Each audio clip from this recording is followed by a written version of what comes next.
welcome in. Welcome back to another episode of the Format Podcast Live Sunday evening edition. Good evening. Good evening. Appreciate y'all who are here. Appreciate you if you are watching on the replay. Couple minutes late, but listen, man, my brother Sneed and myself, we're breaking fast out here. So give us a break. We trying.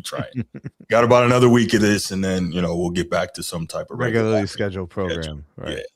Yeah. But glad to have you all here. And as you can see, the Transformer is not here. He's doing that thing with the wife you got to do. And in his stead, we have a very, very worthy replacement. We got Mel from Man Down Sports. What up, Mel? Hey, man. Living a dream, baby. We're living a dream. No doubt. Sneed, what's good, brother? Hey, man, it's your world. I'm just trying to get out, bro. All right. Well, we got a pretty good show, we think, lined up for you guys tonight. We think you'll enjoy it. Of course, we're going to start off with the quick hits. As you can see from the rundown, we are going to go to SGA, Shai Gilgeous-Alexander, making history. Ric Bucher dropping truth bombs, as he always seems to do. The Lakers are cooking, and Kyler Murray is a Viking, because we're obsessed with the NFL, so it's real hard for us not to talk football. So we got to get one topic in here. NFL greater than NBA, man. Sorry, I ain't make the rules. I just watch the games, bro. NFL is king. That's what they say. But yeah, we're here to do that. So let's go ahead and we'll give a shout to the channel members, and we'll go ahead and we'll kick it off. Coach T, #1 channel member, what's good? It's not that serious. Was popping. Chief Sid Bubba, appreciate you. Everything you've done for our great nation and everything you do for this channel. And of course, shout out to the boys from it. No, not you, Sneed. Not you. Shout out to the boys from Annapolis who do not suffer from the disease of me. All right. I tried, Chief. I tried, bro. Oh, you don't get to do that, man. You do not, Sneed. No. Baltimore Bruce was good. Steve, king of the chat. What's happening, my guy? Nino, what up? Sneed got what you need, of course, #1 contributor. And Micah, shout out to you. All right, man, we got some good stuff. Hit that like and subscribe, y'all. You know what time it is. Hit the like and subscribe. And if you're on a show like this, you talk sports with the other people in your orbit. So share the show with them and stop playing. All right, let's get right to it. Quick hits. We'll start with the guest. Mel, what's your quick hit, man? Listen, man, I was watching the games this weekend, and I've been thinking about this for about 2 or 3 years, and I'm really fed up with it, man. We have got to fix the illegal screens in the NBA, man. I've heard you talk about this for a long time. It is freaking disgusting. It's got to the point now where when you're setting a screen, if the defender can dodge your screen, now they're allowing the screener to move and just get a piece of you while you go by, and you can get a piece of them with your elbow, your shoulder, or you can even turn and poke your butt out and get a piece of them. And they're allowing it like this. That's the screen. And I hate the one to where you're directly behind the screener and you're looking at his back, and they allow you to push him in the back into the defender. I mean, please watch the screens. Those are not like the people that's just starting to watch NBA now that might be in middle school or high school. They're probably looking at that and thinking that's legal, but that's not how you're supposed to set a screen. You're supposed to be stationary. Stationary, and the offensive player is supposed to take the defender into the screen. So hold on one second, real quick, guys. This is the important moment, because what Mill's talking about. They tell me these players are more skilled. So why can't they set a damn screen? Because they're not taught or officiated to do it properly, Steve. Okay, so then secondarily speaking, you know whose fault this is? The guard leaving early. The screen is likely to be effective if the player's not moving. When they start dribbling away from the screen before the screen gets there, it's a moving screen. It's a violation just by physics. If you don't set your feet, it's an illegal screen. Yeah. If you it's a whistle every time. Right. Now, here's the question. It's gotten so out of hand and so many teams are doing it that if they call it now, it'll mess up how the game looks for us. Like it'll totally destroy the game. Right. And it's gonna look real ugly for a long time before it looks pretty again. how did we get here, and why is the NBA allowing illegal screens now? The same I reason. got my theory, but I want to hear y'all's. Was the same reason they're allowing all this carrying and traveling. In all seriousness, right? Because most of the players are so young, they're not getting quality time in college to be coached properly on all these things. So when they get to the league, there's no time to really coach fundamentals. And so that's what's happening. And setting a screen, that is a fundamental of the game. We talk about it all the time, how the fundamentals are lacking in, the modern game. And I think that's a huge part of it. And also, if they called it every time, just like if they called the travel every time, if they called the carry every time, these games would be 6 hours long. Yeah. I'm not saying that's right, but that's how they're looking at it. Yeah. And to the players adjust to it. But my theory is that when the Golden State Warriors was must-see TV, getting Steph and Clay open, those illegal screens were part of their offense. And the NBA was just complicit because it was like, this is the show. Steph Curry and the Warriors is the show. So we can't impede them or slow them down. So we're going to allow that. And then after a couple of years of allowing Golden State to do it, everyone started doing it. And now it's a league-wide thing. I think it could obviously be fixed, but they don't really practice, so it doesn't even matter. So it's going to take forever to fix it, like Mill's saying. That's a big one. Yeah. I mean, look, a lot of things. Remember, I was talking about DeAndre, and a lot of things can be fixed if you practice. JJ Redick told us we don't want to ramp up our 41-year-old more than once a day. So they're telling you that they don't practice, but they want Vando to start hitting threes, but they don't practice. JJ said that for real? Yeah. Bro, man, you don't. And people tell me that it's better now. Yes, it is. But the guys that produce the product are doing less than ever. There's no evidence to prove that the game is better. It's just different. Yeah. In its purest form, the game is very different. So if you enjoyed a different era because of its purity, well, then you don't like this because this ain't it. Why is there so much resentment for today's game? Because it's better? Really? That's how they do. Things get better and people resent it? Okay. Well, where's that at? Like, I go to a restaurant, they're making better food today. Oh, I'm mad because it was worse a year ago. How does that make any sense? Yeah, no, we don't need to do this. We don't need to do this, man. We don't need to do this. We don't need it. I know where this is going, bro. I know where this is going, bro. I'm saying, man. I love it. All right, Sneed, what's your quick hit, man? Watching the Nuggets versus the Lakers last night, bro. We gonna talk about that, man. Listen, let me tell you how amazing Joker is, and not because of what you guys are thinking. I'm gonna tell you why he's so amazing. This dude is the head coach of the Denver Nuggets, bro. Adelman ain't doing a damn thing. He ain't coaching nothing. Look in the huddle. It's Joker. He's orchestrating the defense, which he doesn't do himself, but he's orchestrating the defense. He's telling the players where to be, what they're gonna do, and Adelman's just like, trying to keep his job, man. He's not trying to be on the breadline like Mike Malone. Listen, he just saying what happened to Mike Malone trying to coach Jokic. We gotta change Joker's official position. It's center / HC. It's C/HC. It's not point forward. It's not point center. It's point coach. It's point coach. Point center coach. Sheesh, man. Oh my gosh. All right. Well, look, I'm gonna skip my quick hit was corny compared to those, so I'm gonna just skip that. And let's get it rolling into these topics, man. Let's get it rolling into these topics.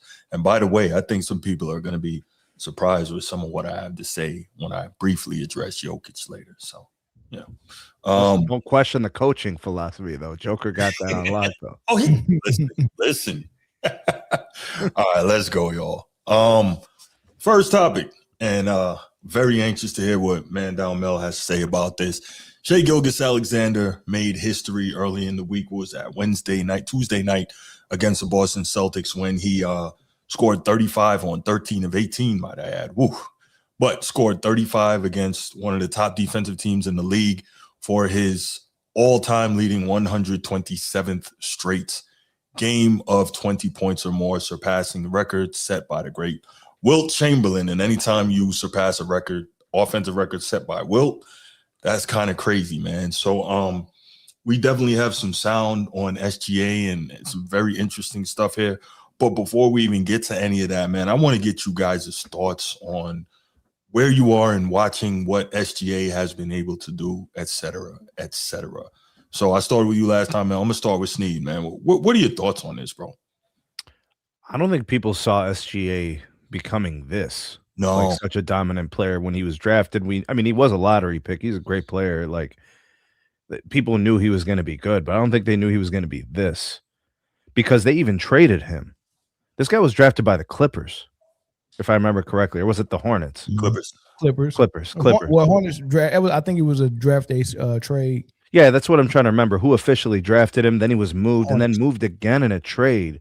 Mm-hmm. So he's basically viewed as, he seems like okay, but we'll use him as a trade chip because remember the Clippers wanted to win now. Mm-hmm. Ironically, a year later, dudes in the NBA Finals winning a chip like 2 years later. So I think he's surpassing all expectations. I think he's dramatically better than what anybody would have thought he was going to be. Sure. And then, you start doing these kinds of things. What this tells me, Bruce, is he's consistent. Mm-hmm. 120 games, that's consistency. That's actually what separates good players from great players, how consistent you are, right? Your level, high, mid, low, but how consistent is it? That's what separates players. So he is clearly a high-level player who plays very consistently. And this whole time he's done this, they're winning games. So to me, the statistic is what it is. The fact that he did this 120 games consecutively, the bigger point is the fact that it produces winning. And they have a championship during that run. And they are probably on their way to try to defend it this year. Mm-hmm. I think they're a lock for the Western Conference Finals. I'd be surprised if they weren't there. But I do think that they're still the favorite. And I think it's mostly because of their defense and also because of SGA's consistency. He is a very, very good player. And I'd say in the last 5 years, as incredible as Joker's statistical dominance has been, SGA has provided better results with what he has around him. So that's just my opinion. And as good as Jokic is, and he is very, very, very good, where SGA is always going to get the nod from me is that he's not going to give you all these triple doubles. Okay, cool. But like you said, Sneed, he's giving the same result in terms of championships, and he's playing better on both sides of the ball. So, the greatest players that ever played the game didn't get triple doubles. Sometimes they did, but it wasn't their identification. It wasn't their identity as a player to get a triple double. Triple doubles are everything. Stop it. What if I get 8 or 9 assists? What if I get 8 or 9 rebounds? Does that make me less of a player if I got 10 or 11? You didn't get 10. Yes. But what if I lost in the game where I got 10 and 11? If you got 10 and 11, but you got the triple double, that's what matters. See, this, you know what? Eddie's right, bro. You were disingenuous, bro. Oh, kill switch. We are going to talk about this. Don't worry. We are going to talk about this because you think that, and I know a guy in the chat who definitely complains about SGA and the foul baiting. So we got some very interesting things to talk about on that front. Y'all know how I get down. Mel, SGA breaking the record, man. What are your thoughts on this? I mean, it like Sneak said, man, it shows his consistency and all that stuff. Fun fact though, Wilt, when he did his 126 consecutive, I knew you were good. Oh, I should have known you were going to go here. He actually, it was actually consecutive. He didn't miss any games, and the game that broke his streak, he got throughout. I think maybe in the first 4 minutes of the game for getting teed up. Yeah. But also in the stretch that they were immediately after in the stretch that he scored 20 plus points 126 consecutive times, that his team was only 6 games above 500 in those games, and SGA's team is 100 games above 500 in his games. So I think both of those things are interesting. Yeah. 8 and 12 team league is a little. that's a little tougher. The talent is much more concentrated. You playing more often.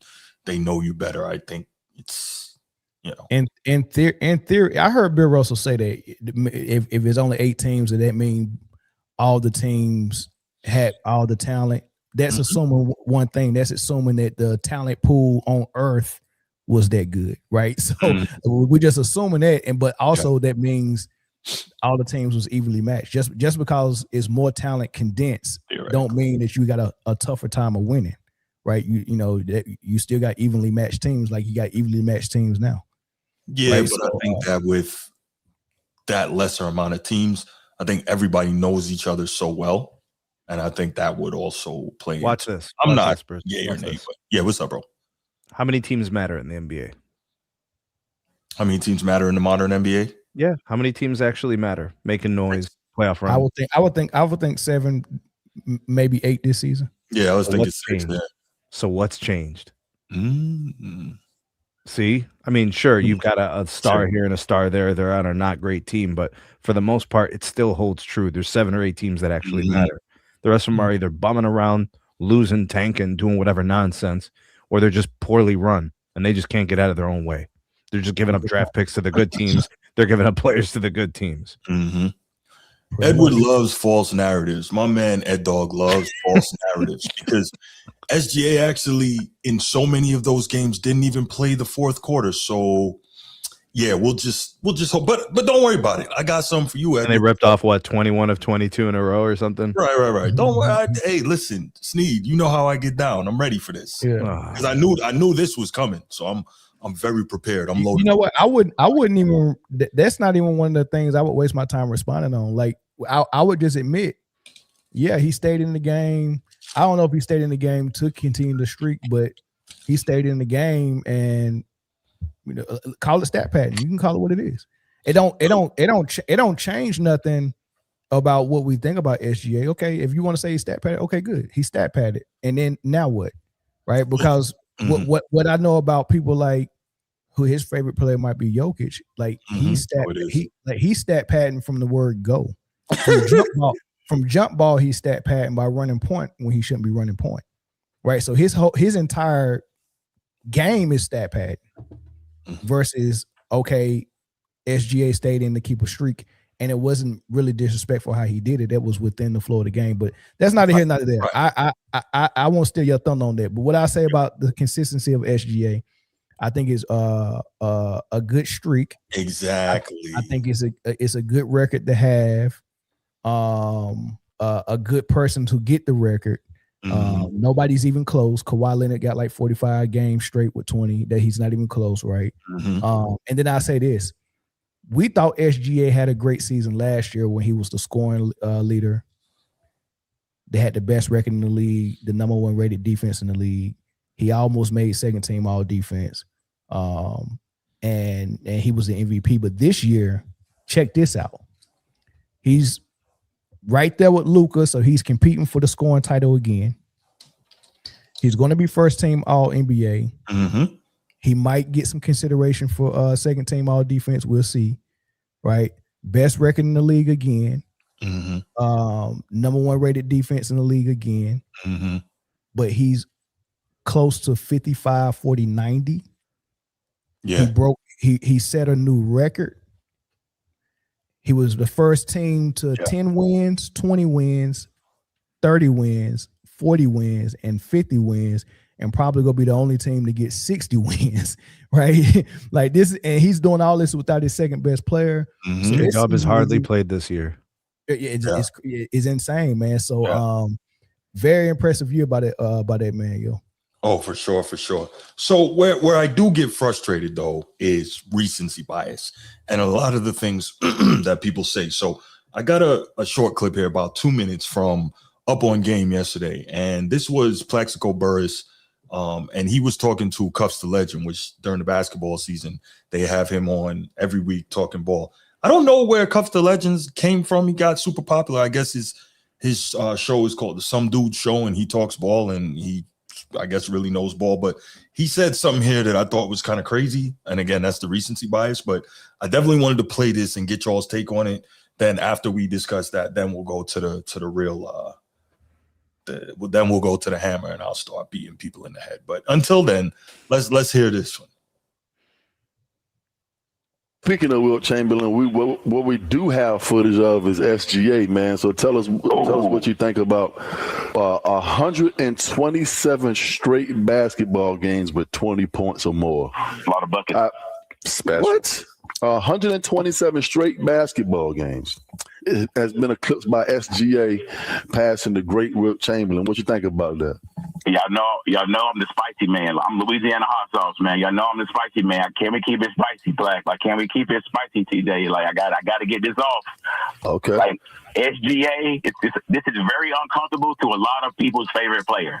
So if you're listening right now, this might be uncomfortable for you because your favorite player is your favorite player. If I told y'all this, if y'all been listening, I said if SGA continues to put the ball in the basket at this pace for 4, 5, 6 more years, and he puts championships on top of these stats, we're going to look at him as the greatest scoring guard to ever play basketball. That's ahead of Kobe and Mike.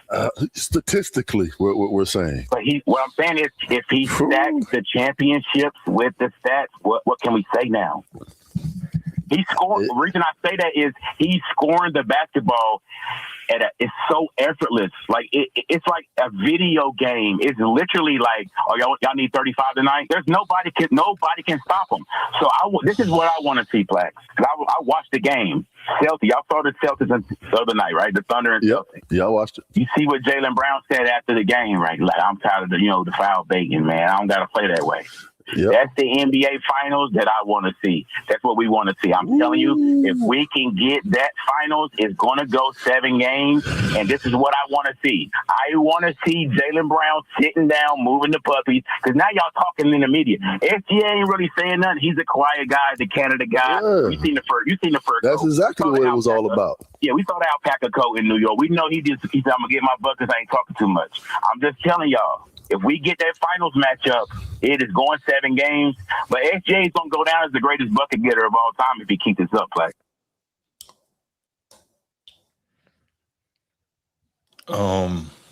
This is the same thing I've been saying to the people about Joker.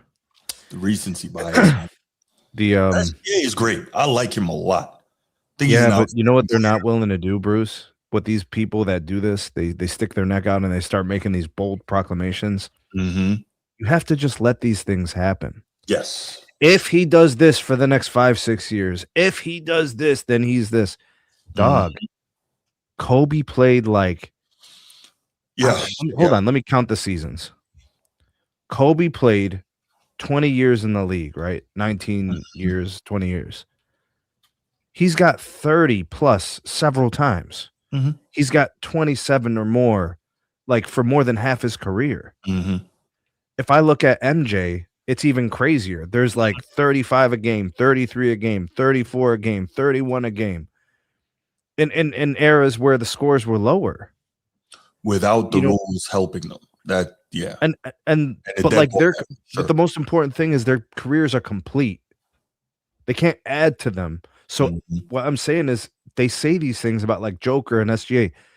Can we just pump the damn brakes before we catapult these guys into these all-time conversations when they're in year 6 of their career or year 9? Can we let them play 15 seasons?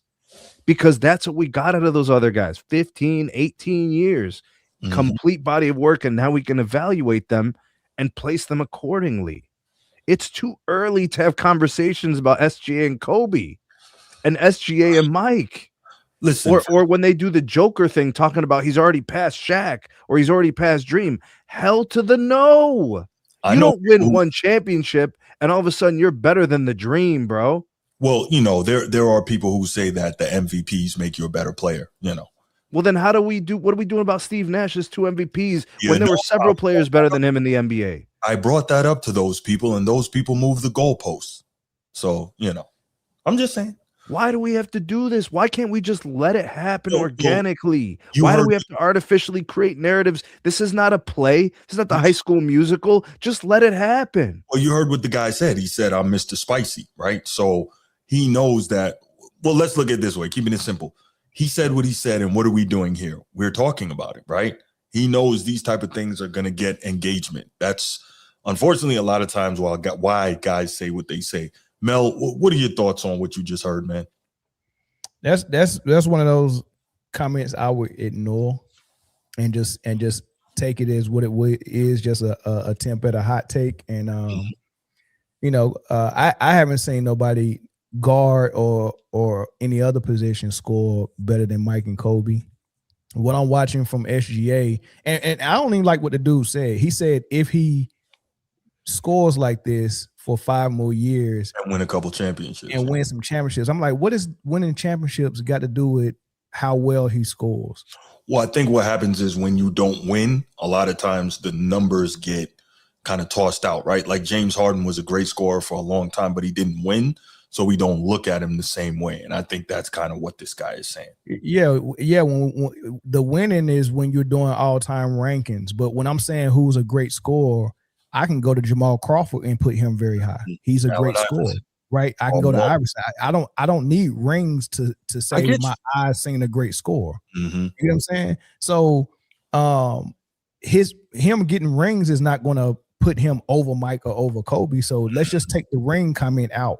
And let's just take the 5 more years out, because I'm saying what I'm saying. Unless you're saying he's going to get better as a scorer, okay, I get that. If he get better as a scorer over the next 5 years, that's a better statement. In the next 5 years, how he's scoring, if he progresses, he could score just as good as Kobe or Mike. Now, is he in the same category with a Kobe or Mike? I think so. I think if you take all the guards, and I usually have Mike and Kobe on a shelf by themselves, and then everybody else. I think SGA, all the guards that we love, Ray Allen, Dwayne Wade, Harden, Iverson, I've already got SGA over them as a scorer, as an offensive player, and as a player as a whole.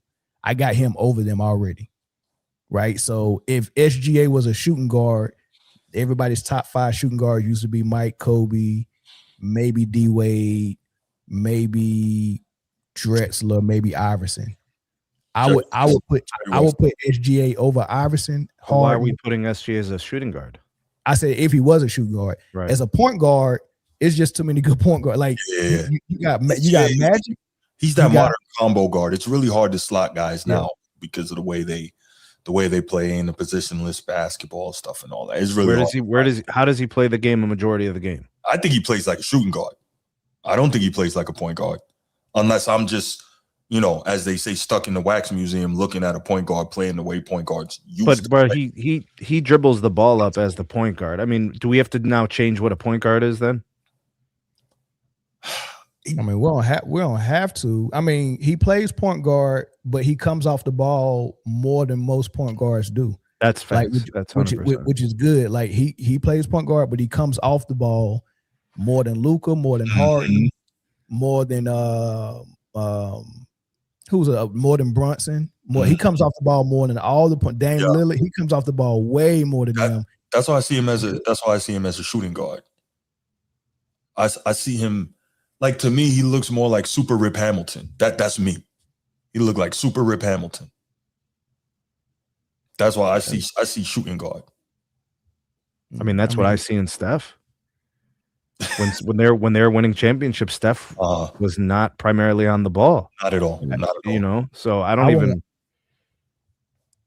We can't just take a guy. Oh, he's 6'2", 6'3". That's a point guard. That's not how that works anymore. Yeah, it's a comment in there. Kate Cunningham's a point guard. He's 6'7". He's a point guard. So I don't know that size is the limiting factor. I get what you're saying, Steve, but you got to kind of look at SGA the same way we looked at Penny when he was in Orlando. He was their point guard, but he was a scorer that that also distributed as well. So it was just combo guard. It's cool. They got the size for a shooting guard, but they got the skill for a point guard, and they do a little bit both. So this comment here, it's 2 things that I dislike about this comment. One, I never said he was close to Air Jordan or Kobe. I said that he separated himself from the other guards like Harden, Ray Allen, and all those guys. I said he separated. I said, even Wade. I got him over Wade already. Right. So I'm not saying he's as good as Michael Jordan. And then I hate when people use the Gilbert Arenas take when they be like, oh man, Kobe's nowhere near MJ. Nobody was like MJ in 84 and 90 because he was jumping high and using his athleticism. Let me ask you a question. The guy that this is a Gilbert Arenas take that he's trying to use. That's why he put 84 to 90. The guy who Michael Jordan was after his baseball hiatus and he came back, that's the more polished and the best version of Michael Jordan. They try to knock Kobe Bryant by saying Kobe Bryant wasn't the Michael Jordan in the 80s that was flying through the air. He copied the Michael Jordan that was doing the post-up fadeaways. And I'm like, ain't that the better Mike? Like, you mean to tell me you think Mike was better in the 80s than he was in the 90s after he got all his skills? Well, no, there's even more phases than that, though, Mill. There's 80s Jordan. Then there's early 90s first championship trio Jordan. And then there's the last trio of championship Jordan. You're talking about that one. Right. So tell me, when MJ got in the league, when he got drafted, and he was doing this right here to get to his peak, what year did he hit his peak? What year did he stabilize his peak? And what year did he start declining? I think 93 was the peak when he averaged 41 in the finals. I think that was the absolute peak, like, because he still had the super elite athleticism, but he had the total scoring package, was still an elite defender. I think that was the peak. That year, if you had to pick one, I think that's the. And then how many years did he stabilize that peak and keep it consistent before he started declining? Well, he stepped away. 97. I think we saw maybe. Yeah, you're right. I think 97. 97. I mean, here's the thing, Mill, and tell me if you agree. They had to build the team differently for the second trio of championships because Michael wasn't the same player and Scottie wasn't the same player. Even though Scottie still should have been technically in his prime, he was already starting to show some kinks in the armor. His back was still a thing. They had to get specialized players that were even, I guess, more effective at roles, right? So MJ, like, the team was continuing to win, but they were doing it differently to a certain extent with roster construction. So you bring in a guy like Rodman, you bring in a guy like Ron Harper. Bro, Ron Harper did a lot for that team that nobody was really willing to do. To take a total back seat offensively, even though you can hoop, right? And that's just kind of how those things were. And MJ got to really focus on doing the MJ things and not having to do as much defensively. So like MJ. So to my point though, when you try to knock Kobe, when people try to knock Kobe and SGA for copying the 90s Mike and not being able to copy the 80s Mike, why would I copy the guy who's using 90% athleticism in the 80s versus the guy who has obviously you can't copy the game? Am I gonna copy the master or the young jit that's jumping out of the gym? So I'm like, people listening think that Gilbert Arenas sounded smart when he said that, and people have been running around the internet with that same take. That's not the 80s Mike, that's the 90s Mike. Well, that's the better Mike. Well, watch this. What's the best version of Bron, Mill? When he hit his peak, when Bruce said, when he mastered the game and he still had his athleticism. And what year? That's what I thought. Year? I would say probably in Miami. I would say 2018. And a lot of people say that. That's Cleveland. That was the last year in Cleveland. It's possible. Yeah, that was his. He was offensively the most polished version we have ever seen, and he still had 95% the athleticism. Gotcha. At Miami, we'll call that 100%. That was 100% best athletic version of him. I think that LeBron was insane. But that LeBron lost the finals. Well, that LeBron with Hall of Famers on his team. Well, that's where I'll point to LeBron, what he did to the Celtics in Game 6 in 2012. Like that right there. Those are the legendary performances, and it showed everything. I'm not saying you're wrong about 2018 LeBron, and we'll get back to SGA in a second.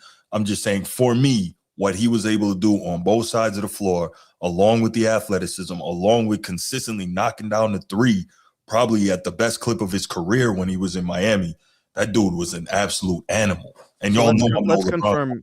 Then let's agree to disagree or whatever. Let's just get on the same page here. No, I like the 2018 Sneak. I like the 18. I like that. But let's do it with Kobe. What's the best you ever saw to Kobe? What was the best version of Kobe? Probably when he won back to back. Those years. I agree. See, we're because it's when they still retained like 90% or more of the athleticism, but had all the sliders all the way up on offensive skill. Exactly. And they still and Kobe was still playing all NBA defense. Mentally too. Like when you the apex predator mentally, oh man. You're three steps ahead of everything that the defense is trying to do.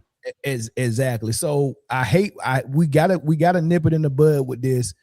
Oh man, 80s Jordan was the best Jordan. No, the hell it wasn't. They can say he was the most athletic Jordan. Right. Yeah, you can say he was. Yeah, it's the easy, lazy way to say it because that was when he averaged 37, right? So I think that that's I mean, which was Jordan, same, right? 80s Jordan and 90s Jordan is the difference between Anthony Edwards and SGA.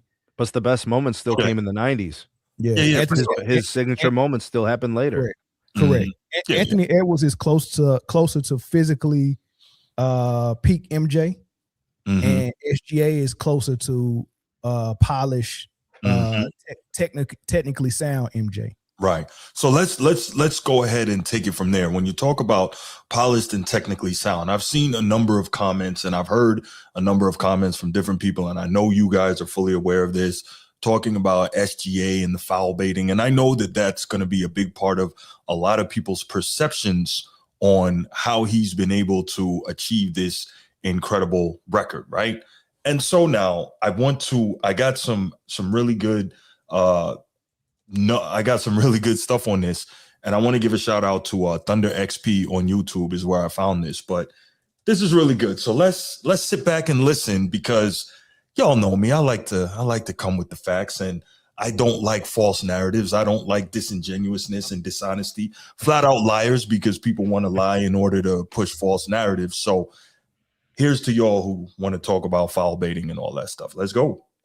Shai Gilgeous-Alexander, 25.7% of his points from the free throw line, ranked 13th in the NBA. But when you look at the numbers during the month of December, SGA was 24th in total fouls drawn. Avdia was number 1 at 103, meaning, math here, SGA was 49 fouls behind him.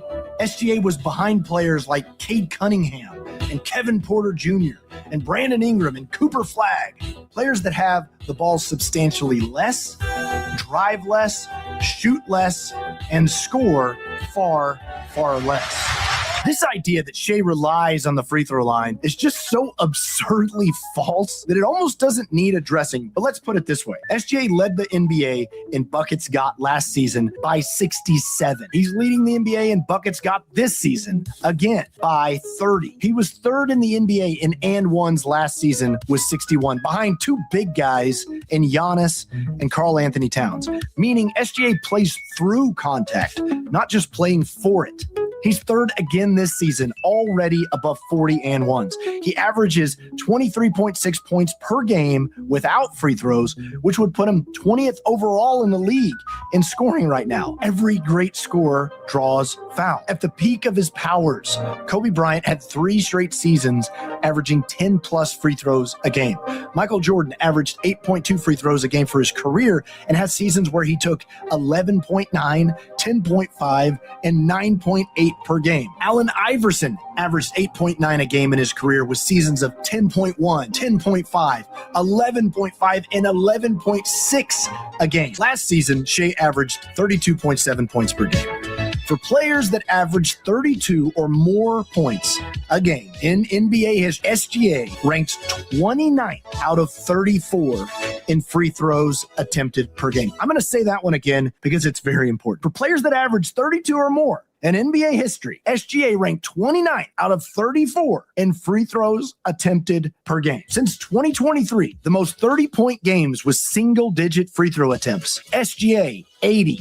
Steph Curry, 77. Donovan Mitchell, 73. Ant Edwards, 65. Jokic, 59. Luka, 58. There have been 91 seasons of 30 points per game, and SGA ranked 78 in free throw attempts.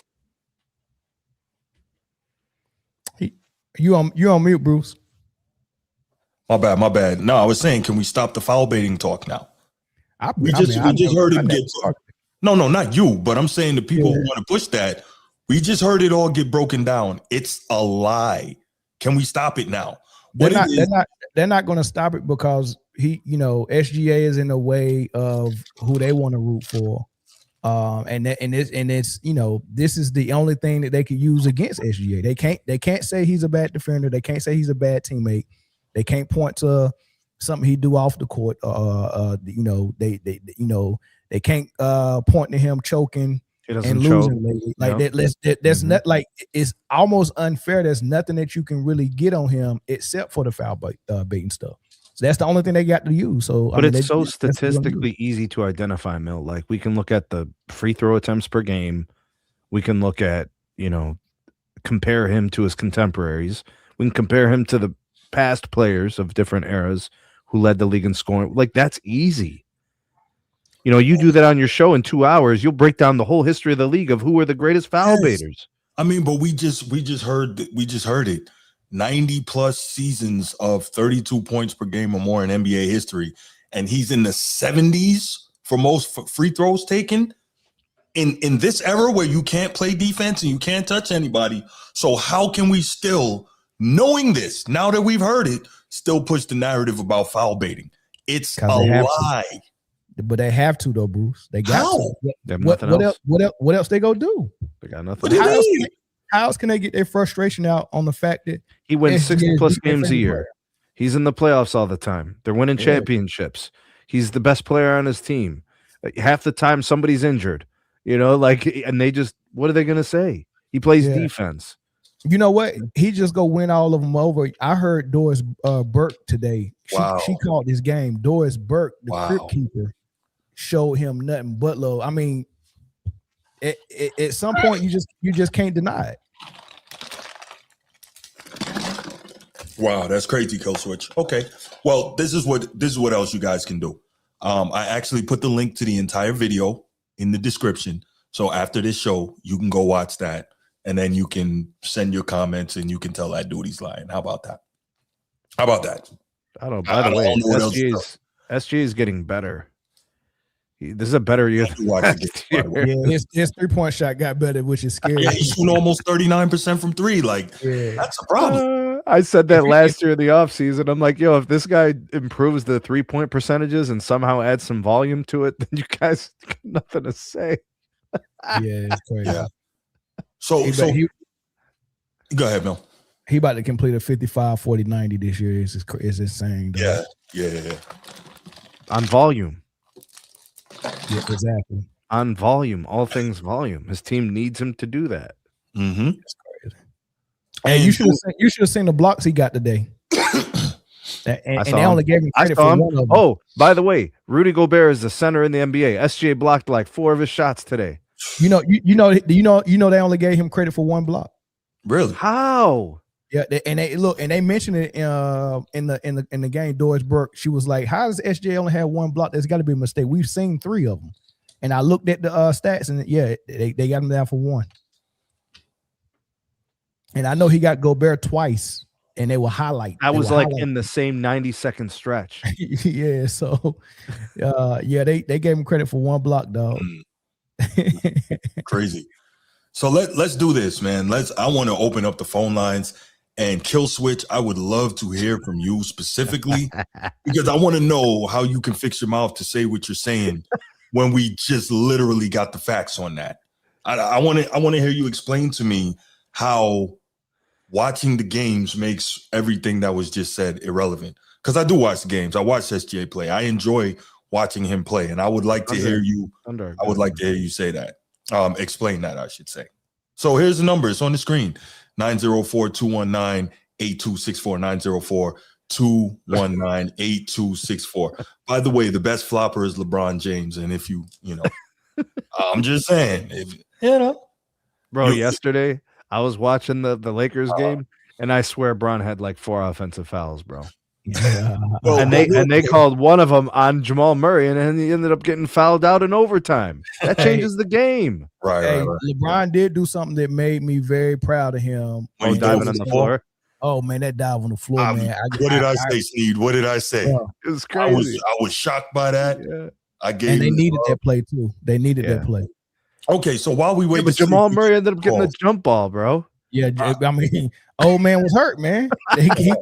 He got up. His hip was hurt, and he couldn't even win a jump ball. He's like, "Oh man, my hip. There goes my hip." While we're waiting for calls, I'll just show this real quick because I always have it queued up and ready. For those who say LeBron is not the greatest flopper, here we go. We can just oh man, he looks like he got shot right there. Don't worry. Oh, there we go. Okay. Oh man, got him again. Matter of fact, let me take down the number here. Scrolling on the bottom. I don't want you guys to miss. There's nobody even next to him. Grayson Allen is like, are you kidding me? Oh, my God. All the way out of the screen. Wow, sniper shot. Got him. Here we go. Oh. Yeah, he just caught the Holy Ghost on that one. Now, but watch this. When he walks away, he got to, shake it off. Wait a minute. I'm not getting enough attention. Let me add some more to it. Put a little extra sauce. Oh, he got me in my eye. Oh, my God. Oh. Wink, wink. Got him.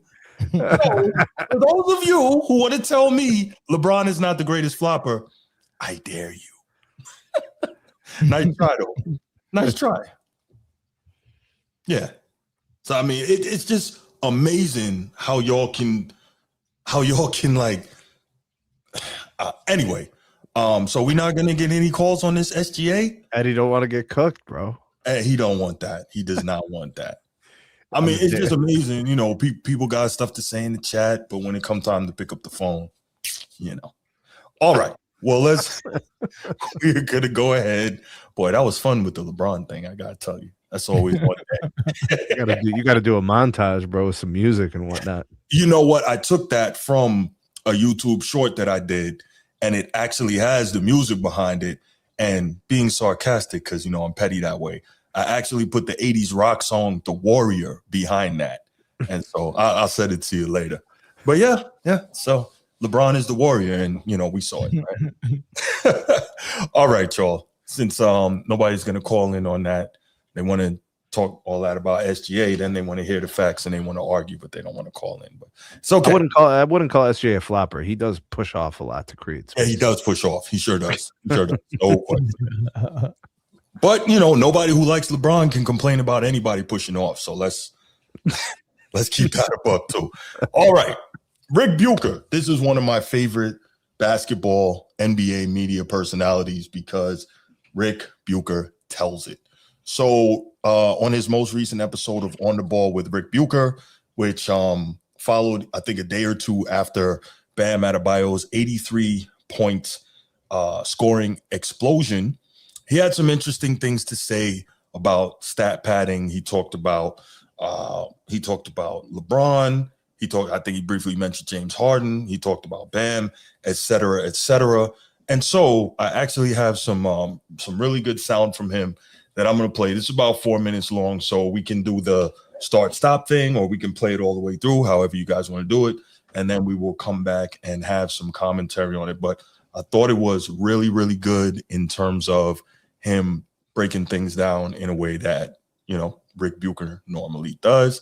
So just, put your hand up or signal me, however you want to do it, if you want to stop and make some commentary. All right, so let's go, Slick Rick. David Robinson played 44 minutes and scored 71 points in the final game of the 1994 season to beat Shaquille O'Neal by percentage points for the scoring title that year. This was a year in which the Spurs qualified for the playoffs, and normally, in any instance, they didn't need to win that last game in order to have their spot. Normally, you would have rested your star player, not played him 44 minutes. Isn't that manipulating the game too? That certainly was manipulating the game. So I want to talk about this right here, right? Edward, chill. I just played it. Man, you got real issues. Anyway, so here's the deal. With the David Robinson thing, this is where I will say I disagree with Ric Bucher, because I've always felt like the David Robinson piece here, I think that's a different situation, because in trying to go for, this is your team literally trying to help you win an award, right? Because you're their best player, right? He was the best Spur until Tim Duncan came along. They're trying to help you win an award. They're trying to help you get more money, right? Because we know a lot of times incentives, money is tied to incentives in terms of things that you achieve, right? That scoring title possibly could have got him, first team All-NBA, et cetera, right? So I think it's a different situation in terms of them feeding him to get the 71 scoring title, All-NBA, those type of things. I'm kind of cool with it. I think it's a totally different situation. But I think that's the key word. You cool with it, but one thing we do have to lay the foundation of is all stat padding. So, okay. So now we labeling it stat padding I'm cool with, and stat padding that I'm not cool with. So would you agree that there are different levels to things in life? Yeah, I think it's different. I think it's the same thing that, you're stat padding, but so is accepted one way, and one way is it seems a little bit. So check this out. If I steal bread and I rob a bank, in both cases I'm a thief, right? I'm a thief in both ways, right? Yeah. Wouldn't you say they're not the same thing? They're not equal? Can we agree on that? So there's petty larceny, grand larceny, felonies, all these things, right? There are levels to things in life. And what I'm saying, it's levels, but when someone says, "Oh, he's stat padding," and if someone say, "Well, he's stat padded too," then that's a true statement. Now, the second layer of that conversation is why I'm okay with that stat padding, but not okay with this stat padding. Well, I think I just explained why I'm okay with the D-Rob. Yeah, that's what I'm saying. I think there was more to it. Yeah, and I think that conversation needed to be had, because I don't want people like Ric Bucher or anybody else to try to use examples of stat padding but not call it stat padding. Like, well, he said that was stat padding and manipulation of the game. So, yeah. So I'm telling you how I see it. And yes, Edward, see, here's your problem. You want to argue all the time, man. But I said from the beginning, you don't listen. I said from the beginning, if I steal bread and somebody robs a bank, we're both thieves, but it's not the same thing. That's the problem. Stealing bread and robbing a bank, even the law makes the distinction in the level between those two. This is pretty simple. Manslaughter, murder, you both killed somebody. Well, there's victimless crimes, right? like it's like victimless crime to steal bread, like. But what I'm saying, Sneed, I'm sure you understand me on this. Both people are thieves, right? Okay. Because they both stole. They both committed the crime of thievery. That's a definition, right? But they're not the same. That's what I'm saying. And I don't know how people don't understand context, that everything is not the same. But let's go ahead and let's continue with Ric Bucher. LeBron James has stayed in games to achieve some sort of statistical mark so routinely now that we're almost numb to it. The latest being the oldest player to ever achieve a triple-double. Can't remember who they were playing. I just know that the game was out of hand. There was no reason for him to be on the floor.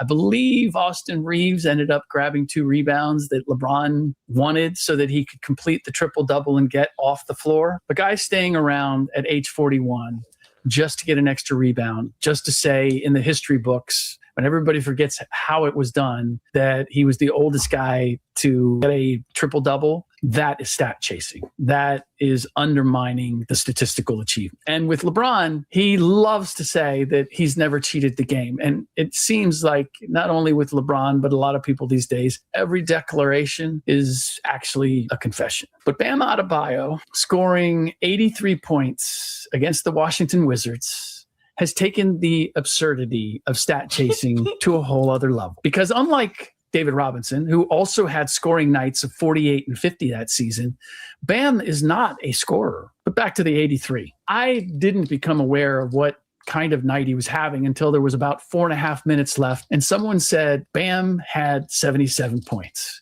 And at first I thought I was sure I misheard. Bam and 77 points, just two things that I would never put together unless it was the total of what Miami had scored as a team. It was painfully clear that Miami's entire focus was to get the ball to Bam, and Washington's entire focus was to keep him from getting. It was like watching adults play a game of keep away. The only question we all had was whether the Heat were gunning to get Bam past Kobe Bryant's 81, the second most points ever scored by a player in an NBA game, or taking a run at 90. Now, a lot has already been said about the event, and I'm sure a lot more will be said in the coming days. The initial response has been largely negative. Not a real surprise, considering that the Heat bastardized the game and thereby made the achievement incredibly hollow. That's just the reality. Anytime there is a concerted and collective effort to reach a statistical goal, whether it be for a team or an individual, there is certainly something lost in the spirit of the game. This was let Bam run wild. And it just got wilder as the game unfolded until we reached complete chaos level in the final minutes. Bam played nearly 11 minutes in the fourth quarter. He took 43 free throws, making 36, both records, league records. For comparison, Kobe, when he scored 81, shot 20 free throws, making 18. Wilt Chamberlain, in his 100-point game, only shot 32 free throws, making 28. And much like the Wizards, the Knicks that night against Wilt were trying to foul him, stop him from scoring because he wasn't a particularly good free throw shooter, at least historically. But he was that night. And having huge scoring nights for Wilt and Kobe were not at all out of character. Kobe had 62 earlier in the season and 50 just 2 games prior to his 81. My takeaway from seeing Bam score 83 is not the absurdity of it or how distorted the value system in sports and the NBA has become. What it illustrates, I believe, is the importance of context and seeing how things are achieved. It destroys the idea that statistics, no matter how impressive, tell the whole story or any kind of story. All right, so that's Ric Bucher. Again, love what he has to say. And also, you know, I respect him as a journalist, being that that's something that, you know, I am obviously I'm trained in that and I've worked in that arena. I have a lot of respect for Rick because I think that he's a dude that hasn't or seemingly hasn't sold out his principles for access and hasn't, you know, bought into, you know, pushing the narratives in order to get to a certain place. Basically, he has kept his journalistic integrity. Now, that doesn't mean I have to agree or you have to agree with everything he says or every stance he takes. But on the whole, I like how he handles his business. So, Mel, back to you, man. Where are you with what Ric Bucher had to say? I mean, there's some truth to it. There's a lot of truth to what he said. I mean, the context matters. The context, not context. Context. My country accent. All of that matter. Like you know, if you watch the game, you seen a competitive game where Bam was cooking. And he was playing without Tyler Hero, without Andrew Wiggins. I don't even think they had Jaquez out there. I mean, most of the guys that helped him score just wasn't out there. And you probably don't know most of the guys he was playing with. So he probably came out there with a aggressive mindset, and his shot was falling. Like he was hitting threes, you know, and they was fouling him, and they was single covering and guarding him. And Alex Sarr had nothing for him that night, and he was getting whatever he want on top of making shots. And not having anybody else to steal shots from him. Now, I say this also, listening to Michael Beasley say the only person who's ever beat him one-on-one was Bam Adebayo, and listening to the Udonis Haslem podcast with Mike Miller. I don't even know if they do it anymore, but they spoke about how good Bam is and how much he got in his bag that we don't get to see. Like everyone wants to unleash Bam and let him go out and do his thing because he's capable of so much, but we only see him defend, rebound, and you know, kind of like be an athlete out there, right? We don't see him dribble, pass, shoot, none of that. So I don't agree with Ric Bucher saying he's a very unlikely person to score a lot of points just because he don't average a lot of points. He's got that in his bag, right? So that's one thing, and you know, but as far as what happened in the fourth quarter, yeah, he went for it when he probably didn't have to go for it. It wasn't in the flow of the game. But what happened in the first 3 quarters was legit.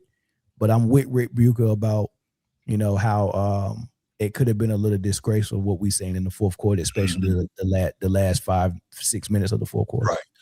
And again, we have to look at how much of that game Miami spent up by 20 or 25 points, right? They were up Most big, of it. most of the way, right? So my thing is this.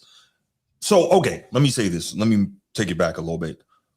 On thinking about this since it happened, like reassessing my stance and all that, I still think that it was abhorrent the way it went down. However, when you have a player like that, who normally, to your point, Mel, and to Michael Beasley's point and some of these other guys, doesn't normally get to show what they can do or have this type of game, if they go off like this, I can kind of see to some degree, okay, let them do their thing. But when you're blowing them out, okay, now come have a seat. You got 50, 60, well over your career high, come have a seat.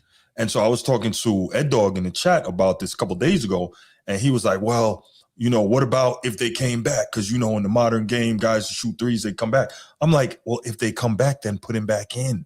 Duh. But if he's up by 25, like, why does he need to be out there doing this, right? Because we remember when Kobe had 62 3/4, he went and sat down, took himself out, went and sat down. They said, hey, you don't want to go for some more? Kobe said, nah, I'm good. I'll get that another time, right? So, and I'm not saying that Bam has to be or think like Kobe. I'm not saying that. But we look at guys like that, and they understood the value of it. They understood, like, getting things within the flow of the game. And so when you look at Kobe's 81, once more, that was most of it within the flow of the game, right? The Lakers down big early in that game, Kobe single-handedly bringing them back, and then, scoring. So it's not the same situation. First, they needed those points. Secondly, it was in the flow of the game. What we saw with Bam wasn't that. Sneak, go ahead, man. Nobody's going to mistake Bam Adebayo for an all-time great scorer. No. He is a very good player. His defense is actually better than his offense, and his offense is good. He's a well-rounded player. This was completely out of character, the fact that he scored 30-plus in the first quarter. Right. And I think that's where all this comes from. I think that's why all this played out the way it did, is that he had an abnormal amount of points to start the game. Mm-hmm. And at halftime, I think he had 40-some. 43. And yeah, so that's what I think Spo was thinking is he's halfway to 80. Let's just keep this going. And I think if he didn't do it, when's the next time that Bam's going to open up a game with 33 points? Right. You know what I'm saying? So he didn't want to let that opportunity go. I don't like it per se, that aspect of it, that the coach was fouling to get additional possessions. Mm-hmm. When I look at the statistics and when I look at the game log, and I'm like, all right, best single game performance ever for point total, Wilt at 100, Bam at 83, Kobe at 81. I still know what I saw when Kobe dropped 81. It didn't look anything like Bam's did dropping 83. The first 3 quarters it did. The fourth quarter it did. Right. But that's the thing I remember about this 83, though. Yeah. I didn't watch that much of the first 3 quarters. I watched the fourth when things were in the perspective of all-time performances. And I saw a bunch of fouling, trying to get the ball back. And I'm like, all right, this is weird. That was an eyesore. Let me ask you this though, Snead, and Bruce too. Mm-hmm. It's actually a 2-part question. First part, what's the split on people who respect the 83 versus people who don't respect the 83? Did you think 70-30 don't respect it, I think. Okay. Snead, you similar about 70-30? I think it's 50-50. 50-50. Okay. All right. So let's say it is 50-50, right? So you get 83, which is not the record, but you pass Kobe, which is a milestone. It's a modern record. Right. You get 83 and 50-50 respect. Do you think he would have got 100% respect if he stopped at 81 and went and sat down? Tied with Kobe? Yeah, I think people would have definitely seen that difference. I think the 50 that were not happy about this wouldn't have anything to say. So if he got 81 and sat down, he would have got 100% respect from everybody around the table. I don't think 100%, but I think people would have definitely. Yeah, but what would have been the downside? What negative thing would they have said if he got 81, they secured the win, and he sat down? Would people have said he should have stayed in and kept scoring? No. I think they would have looked at it and said he was respectful to, Kobe, and he said, okay. I think if he had sat down at 81. Bro, there's nuances to this. Wilt played 48 minutes. Sure. Bam played 42. Kobe played 42. Just saying. Mm-hmm. Yeah. That's just food for thought. And when he hit the free throw to get 81, he was walking toward the sideline, and the commentator was like, oh, out of respect for Kobe, Spo is going to pull him out of the game. And it looked like Bam assumed he was coming out of the game, but Spo told him to stay in. And then that's when it got really ugly. And was that when dudes were deliberately missing free throws and all that foolishness? Correct. Yeah, because he got 81, and that should have ended it. The commentators thought it was over too. They was like, oh, he's going to sit down out of respect for Kobe. He's going to get the 81 and sit down. I tied Kobe. That showed, but getting the 2 more points, the eyesore that we seen to get them last 2 points just to pass Kobe was, you still would have been in the same record books with Kobe with 81 versus the 83. But to do it the sleazy way to get past Kobe was the eyesore, and that's when you lost 50% respect. Well, for me, Melon, I'll keep it simple, because while I have tremendous respect for him, I don't think anyone's going to say Bruce is a Kobe fan. Like, I think he was incredible. I still watch the things that he did, his footwork and the shots that he made and the way he played, and I'm like, wow. But no one's going to call me a Kobe fan per se. So for me, this has nothing to do with Kobe. It has to do with the way that Miami went about making sure that Bam got this 83. That's my bigger issue. So when people use the Kobe angle, I guess I understand when you break it down, but for me, I never even considered that. Here's it has the thing, nothing Bruce. For me to do with him passing Kobe. Here's the thing, Bruce. Bam Adebayo will never do anything remotely close to this ever again. Because he's just not that type of player. No, agreed.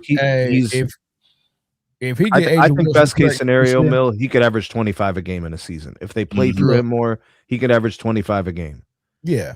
But if he get Asia Wilson pregnant this year, that's better than that 83. That's just real talk. Yeah. Agreed. They have like a 6'8" seed out here jumping. Oh, that baby coming out 6'8". Man. That baby coming out with all full control of his neck and his neck. That baby already sitting up, coming out. Blocking shots and hitting game winners. Oh, man, yeah. Give me the milk, mama, at 6 months talking. Yeah. Milk. Hey, give me the milk. Okay, as you brought up Asia, quick side note, man, and we're not gonna make this a topic. Asia's better than Bam. All right, chill out. No, that's not. I'm not. Come on, how disrespectful is that? You already know I don't play that. Stop it, Sneed. No, Asia Wilson, Prime Maya Moore. Which one? Man, you the devil if you think I'm about to. I'm not even going there. I'm not doing. That's a simple question. Why would you even do that? It's not a simple question. Well, because most people have Asia as the GOAT, and I think I do now as well. But boy, Prime Maya Moore career's not done, was a dog. Maya Moore career's not done. Maya Moore career's not done. That's what. That's so. I mean, if we're just saying like came out of jail and ended that career, that's done. Hey boy, hey, what they say about that jailhouse meat? Pause. Hey, you can't. No, but seriously, come on. Prime Maya Moore came home and made somebody stop daggone playing. Shut down the career. Oh my! Shut down the career. No, but for real, Prime Maya Moore, Asia Wilson. Where we at? What you got? All right, you thought I was joking. I'm not. You really can't. I know I can't. Okay, that's fair. I can't pick between Maya Moore, Cynthia Cooper. So cool. I can't pick Cheryl Miller or Asia Wilson. Those are my 5. The only reason I don't bring up Cheryl Miller, and it's not fair to her, but because she wasn't afforded the same opportunities. Right, we didn't see it, but she was an animal. Like I know you heard Cynthia Cooper talk about her when they was together. Well, Reggie said that his sister terrorized him his whole life. So and Cynthia Cooper played at USC with Cheryl, and Cynthia was an afterthought. And she said, "I thought I was it." You get what I'm saying? Think about that though. Right. Okay, but I just wanted to ask you about that. But let's go ahead. Let's open up. You agree that 5 though, Bruce? I'm good with that 5. No, wait. Tarazi, no. Tarazi, Tarazi, Cynthia, Cheryl, Asia, Maya. But Taurasi is the least complete player out of the ones you listed, right? Lisa Leslie off the bench? I'm just going to top 5. Okay. You got Taurasi over. Would you replace Tarazi with Lisa Oh, man. or Candace? Oh, Candace. Okay, you just messed it. Oh, we done with this. 904-219-8264. You messed it up. I was good with your 5. Now you said Candace, and oh man, yeah, that's tough. It's really not that different than the men's side. We're always having trouble with the top 5 and top 10 and all that. For sure. Caller from New York. What's good? Hey, what's going on, guys? It's Technoid again. Don't know if you remember. What up, Mike? Hey, how you doing, man? Hey, good to hear you guys. Good to be back again, as always. Great show. Thank you. Appreciate it. You're about to cook on Bam. Go ahead, bro. Listen, Sneed, you know, I'm a diehard Miami Heater here. Oh, okay. Let's hear this. But here's something you didn't know. I actually was there the night that Bam scored 83. I was in Miami. I bought my tickets to see the Washington Wizards against the Miami Heat. So I was there live in attendance when this all went down. Whoa. Did I think a random Tuesday night was going to turn into something that I never thought I would ever see in a lifetime? Hell no. Like 90% of us that go to Heat games are either going there for a good time, watch the team, the underground nightclub, or the 601. Just being real here. What I saw that night, I was just like, I need to rethink life because it was a random Tuesday night. Now, here's where I stand on the 83 points. And I'm going to put my fanboy persona aside. And I'm going to be honest. Watching Bam from the time that he started, from when he got drafted by us and watching him develop, I knew he was never going to be a Giannis or any one of these dominant big men. He was always a very respectable, if not a very good, maybe elite defensive player. Had some really good career moments. The block on Jason Tatum in the bubble, him and Jimmy just lighting it up. I always knew Bam was a very respectable and was always going to go down as one of the best for the Heat. Did I think he had it in him to put 83 points on the board? No. Because prior to that, the highest he ever got was like 40, 42 or 43. So to see that was just jaw-dropping. And I got all the videos, so I'm going to send it to you, Sneed, after this stream is done so you can see. But here's where things get a little complicated. See, watching the game live, you see things differently than when you see it on television. For about maybe 54 minutes before the last 7 minutes of the game, Bam was just destroying the Wizards. It was just 3 quarters of dominance by Bam. When he got the first 30 points in the first quarter, the whole arena, everybody wasn't thinking much of it, but they were like, okay, he's going to have himself a good night. We were thinking 50 points. We were thinking, okay, he'll probably end it. When he got to the half, that's when we all were like, something's brewing here. And by the time we got to those last 7 minutes of the game, everybody was back in their seats because they're like, something is about to happen.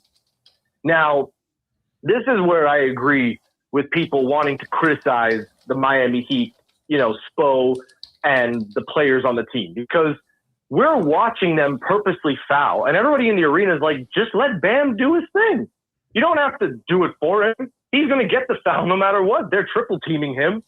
So you don't have to do it just because. A lot of us were watching it. We didn't think it at the time. We just wanted to see it happen. But once you just kind of digest everything and you get to the realization, you're like, they didn't need to do that. He was going to get close no matter what. And if he hadn't missed those free throws, he probably would have had more. But again, that's neither here nor there. So I agree. If you want to blame anyone, you could absolutely blame the coaching and the players. I think that that's a fair criticism. I can't necessarily blame Bam because, to be honest with you, Bam was just doing his thing.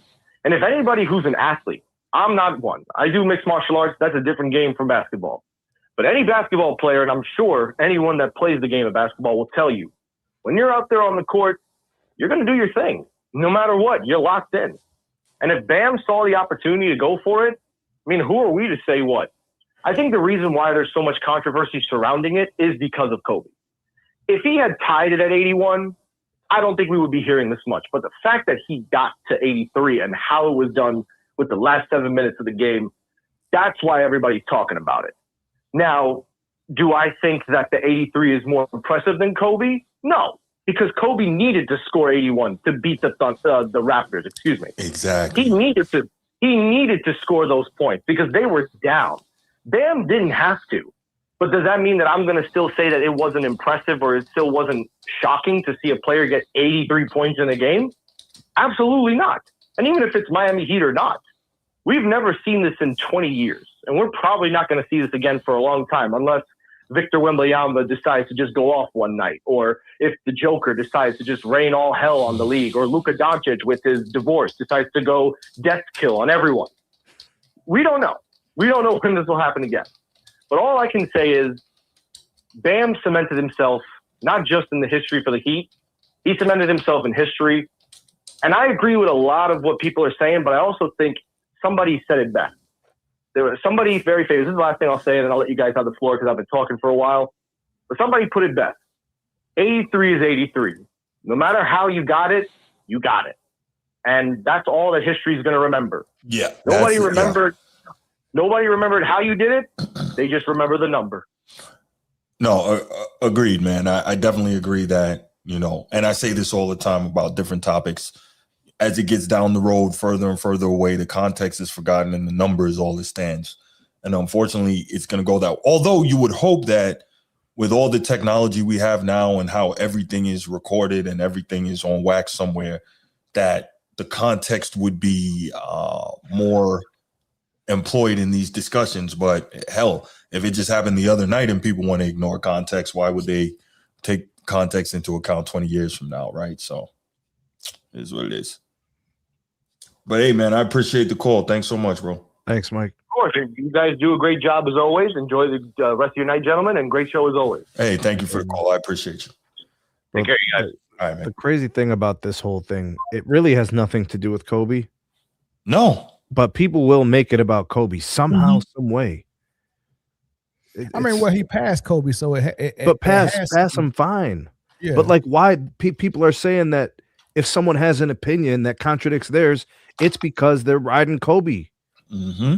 But what does that have to do with it, though? Why? Like, the nuance isn't that complicated. Right. No, right. It is some Kobe fans that either they admit it's because of Kobe or they not admitting it, but it's a lot of Kobe fans is pissed off. Not that he got 83, how he got 83. Right. Yeah, but that's not because it's Kobe. That's because the way he got 83. Mm-hmm. You could have inserted Vin Baker. Yeah, but if he passed Devin Booker and got 72, or he passed Luka and got 74, there was no fan base like Kobe's that was going to say, we don't like that you stat padded to pass Devin Booker or Luka. It's the fact that he stat padded to pass Kobe and Kobe's not with us no more. If Kobe was alive, then maybe it'd be different. But the fact that Kobe's not here and we want to remember Kobe a certain way, and 81 was one of those ways, why would you try to surpass that the sleazy way? Mm-hmm. And they angry about that. Like it'd be respected if you passed it in a non-sleazy way, but passing it in a sleazy way upset a lot of people. No doubt. Caller from California. What's going on? Who's this? Can you guys hear me? Yes, sir. Who's this? Oh, what's up, man? This is Mr. Moss, man. How you guys doing? What's going on, man? What up, man? What's up, Moss? Not much, man. I'm gonna try to attack this thing from a different angle, man. Sure. I won't keep you guys long, fellas. I'm disappointed in just guys don't want to compete, bro. Guys don't want to be prideful. They got no pride in this era. I'm old school, man, and so I appreciate competing. Yeah. And there was something to be said when Charles Barkley called out LeBron James for not competing, and it's kind of filtered down to the rest of these players. Not all players, but a lot of them, right? Listen, I mean, I'm here in Sacramento, right? I remember when the Sacramento Kings played the Golden State Warriors in that playing game, and they said, Steph, you dropped 50 last season in Game 7, and this playing tournament, you're not scoring like that, buddy. Like, we're trapping you, we're blitzing you every single play. Mm-hmm. And the Kings took the ball out of his hands, and they made other guys try to beat him. And that was a game where Klay Thompson played horrible. But my point in saying that is, where's the pride at, man? Like, where's the will to compete? I mean, these are professional athletes, right? No doubt. Mr. Moss, let me interrupt you for a second. So I hear what you're saying, and normally I agree. But I know that, later in the game, third quarter, fourth quarter, they were trapping him. They were pressing him full court, blah, blah, blah. So I hear you, and normally I agree. Here's my other thing, though, right? And I think I said this on the previous show when we talked about this. If Bam has 30, 33 in the first quarter, or even, 40-something in the first half, he better have 20 assists in the second half because he's not going off like that anymore. Where were the adjustments? And I agree with you. Where was the pride? But also, where were the adjustments from, opposing head coach, opposing defensive assistants? And the other thing I'll say is, and this just seems like simple basketball, at that point, why is nobody denying him the ball? Don't wait till he gets it, then try to stop him. He's nuclear. Deny him the damn ball. He's not a point guard, so he's not going to – you can't assume that he's going to take it and cross you over and push it all the way up court. But even if he does, deny him the ball. But go ahead. Who's the coach of the Wizards?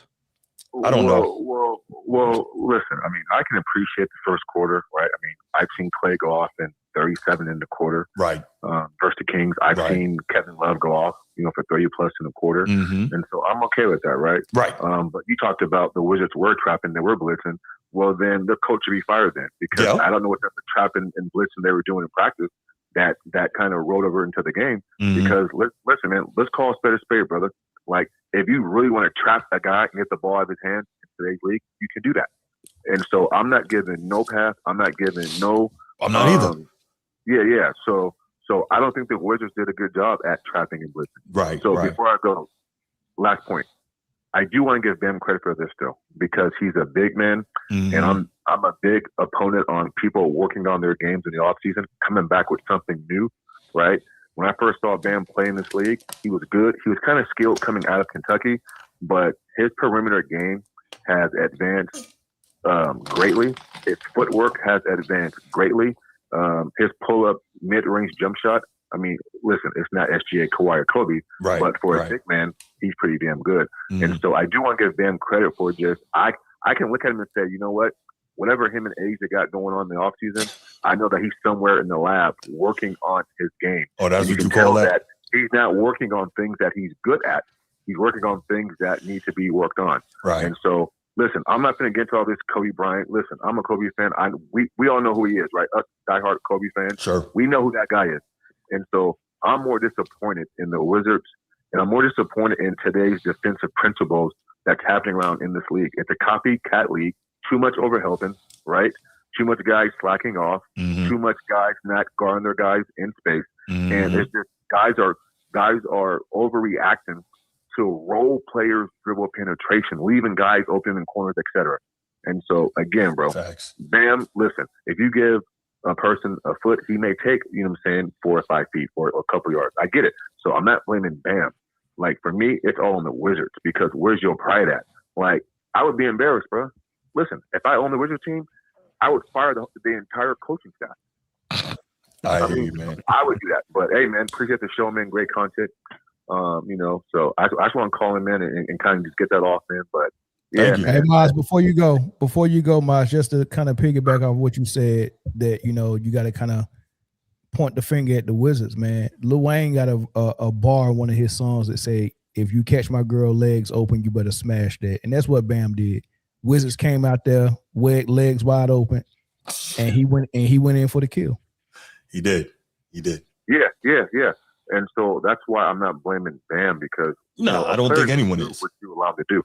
You know what I'm saying? Yeah. But yeah, man. So anyways, man, thanks for allowing me to come on and get that off, man. Hey, absolutely, man. I'll definitely check you guys out more often, man. Hey, thank you. Yeah. All right, Moss. Make sure you like and subscribe, Mr. Moss. Appreciate We'll you. do, buddy. We'll do. All right, man. It's a good call. Solid.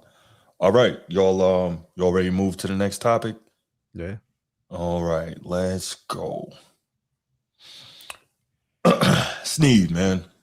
You've been talking about this a lot, man. I'm gonna let you take point, man. Take it where you want to take it, boss. Yo, Lakers are winning games, man. Yes, sir. They've been winning games for a couple of weeks. LeBron goes down with the elbow injuries. I don't know. He can't figure out which elbow it is, but one or the other or both, the elbows were bothering him. So he took some time off, and the Lakers started winning games. Yeah. What the Lakers were doing quietly was forming an identity. Defensively, they started committing to that side of the basketball. Mhm. A little bit of pride in crashing the glass. Guys getting more opportunity to kind of show improve and develop their role within the system that they have deployed. And in my opinion, I guess JJ gets an opportunity to actually coach more. What ends up happening with LeBron on the floor is guys become it's more clear on what they're going to do. The offense becomes less chaotic and less spontaneous and more programmed. It becomes more predictable. It becomes more organized. So their offense became more, well, I should say less clunky. Their offense became more consistent. And then defensively, better commitments from the players, namely the bigs, started playing better on the defense. The guard play is better too. Marcus Smart has clearly been the best thing that's happened to the Lakers since Anthony Davis. The acquisition of Marcus Smart has solidified their perimeter defense. Well, remember, because he's former defensive player of the year, so because he's good defensively, he helps with the other guards, whether it's Austin Reeves or Luka, who are not as good defensively as he is. And then you get to work in guys like Rui, who's a much more capable defender, right? Because it's not just the fact that his like prototypical forward size, but he just moves his feet laterally better too. Yeah. And then guys like Kennard get opportunities. Guys like LaRavia get chances to play. And they're going through DeAndre in a little bit, right, offensively. But really the thing here is you have an engaged DeAndre Ayton. When he's engaged, you get a game like last night where he played defense in the fourth quarter against Joker and in overtime. And really, Joker had one basket in clutch time, overtime and late in the fourth quarter. He had one. And that's because Ayton was playing very good straight-up defense. He wasn't fouling. He wasn't falling for the pump fakes. He was challenging on the glass. He had 4 offensive rebounds. Since when? When does DeAndre Ayton have 4 offensive rebounds? You know how crucial that is when you're only shooting like 33% from from the field, or 34% from the field? You need second chances. Yeah. And he was able to help them with that. So you have an engaged DeAndre Ayton. You have very clear offensive roles for both Luka and for Austin Reeves. And the other guys get some more opportunities because you just freed up 15 to 20 shots a game. So now guys are more engaged offensively. They'll be more engaged defensively. And JJ gets to actually coach. Yeah. Can I interrupt you for a second, Sneak? Yeah, go ahead. All right, let me say this. I meant to say this before you started. I apologize. So let me give a shout out to my guy, Edward. Let me give a shout out to my guy, Steve, King of the Chat, because you all know I am probably the hardest person in media when it comes to getting on Jokic pause, right? I really give this guy a tough time. And the reason why is because it's my feeling that, and from what I've seen, he just doesn't give much effort on the defensive end. And that is what it is, right? But I want to give credit where it's due. Last night, no one's ever going to confuse Joker with Mount Mutombo or Zoe or Dream or Ewing or D-Rob or any of those guys, right? But last night, I saw this guy really make efforts. I saw him really hustle. You know, he's almost never going to get in the crouch and lock people up. He's not going to be the glove or anything like that. I get it. But I want to give a shout out to Joker for the defensive intensity, such as he's capable of last night. And Sneed, you're also one of the people who's been saying Joker can defend. The problem is the fact that he so routinely chooses not to. To me, that makes it even worse because we saw what he did last night, right? And it wasn't just the fact that he got 5 steals. I'm not a guy who gets excited about steals. It's the fact that he was actually like being active hands, ripping guys and getting the ball, not just, you know, quick swipe in the passing lane, but actually ripping guys. So I wanted to make sure that I gave a shout out to the Joker for legitimate, real defensive effort, last night. All right, so let me do go ahead and highlight Young Disciple's comment. Okay, where are we? I'll tell you what the fuck I'm talking about, bro. So last night, the Denver Nuggets get beat by the Lakers by 2 in an overtime game. Since when do the Lakers win in a gritty game? That's new. That's very new. They typically lose by blowouts to good teams. So I'm going to say that about the Lakers now. What else should I say about the Lakers? Oh, I don't know. They've won 7 of their last 8, 5 of their last 6, including several games where they're beating teams above 500, something that they haven't done all year. I'm just going to throw that out there. Okay. How about Reeves scoring 32? How about Doncic scoring 30? How about some of the games where Doncic only has 2 turnovers and Austin Reeves has 1 turnover? How about the improved defense? In the last 2 weeks, the Lakers defense, no, it's been 3 weeks. The Lakers defense has improved from 23rd in the league to 12th. How about the fact that they have scored 120 or 130 points several times in that stretch of the last 8 games? So what the fuck am I talking about? It's very simple. Maybe you're dense, but I'll break it down for you again. They're playing better than they were before. How is that so hard to understand and it's leading to victories? What the fuck am I talking about? What don't you understand? The numbers don't lie. They're a better team now. Why? Why are they a better team? Why has their defense improved? Why is the offense more consistent? Why are they not clunky on offense anymore? Why? Structurally, what's happened? What's changed? What's going on? What don't you understand? Open up the phone lines, bro. Get your ass cooked. Get up here and get your ass cooked. Hold on, let's go ahead and Mel, man, what did you think of last night's game? What the Lakers were able to do, how they played it. Obviously, you're seeing a bunch of the highlights here from that game. I actually watched it this morning. It was crazy. Before you go though, Mel, I'll just say this: just a tremendous amount of contributions from everybody on that team. Like everybody really tipped in to get a huge game. That said, we also got to keep in mind Jamal Murray played like total trash. And so you got to wonder, does that game go that way if he plays better? Go ahead, Mel. Snead made a good point when he said they're finding their identity, and maybe it became clearer while LeBron was missing time. But watching LeBron play with them last night and them able to keep it up shows me how much they're going to need LeBron in the playoffs, and he just got to wait his turn. But what the Lakers are doing is when Reeves was out and it was just LeBron and Luka, the order of the structure was Luka run his high screen and roll, and we get everything off that. But then we take turns and then LeBron does it. So now you're running the same exact thing, high screen and roll for LeBron, a high screen and roll for Luka, and everyone gets their shots off of that. When Reeves came back, I mean, with the 1-2 punch of Luka and Reeves, they was kind of doing the same thing, but now Reeves can't do it as the number 2. Now he's a number 3 trying to figure out how he's going to get his shots. Mm-hmm. And he's too good of a player to just stand in the corner and get his shots off of Luka and LeBron's high screen and roll. So the order was still Luka, LeBron, then Reeves, and it wasn't working. And in order for that to work, you can't have 3 guys taking turns doing high screen and roll to get all of your offense.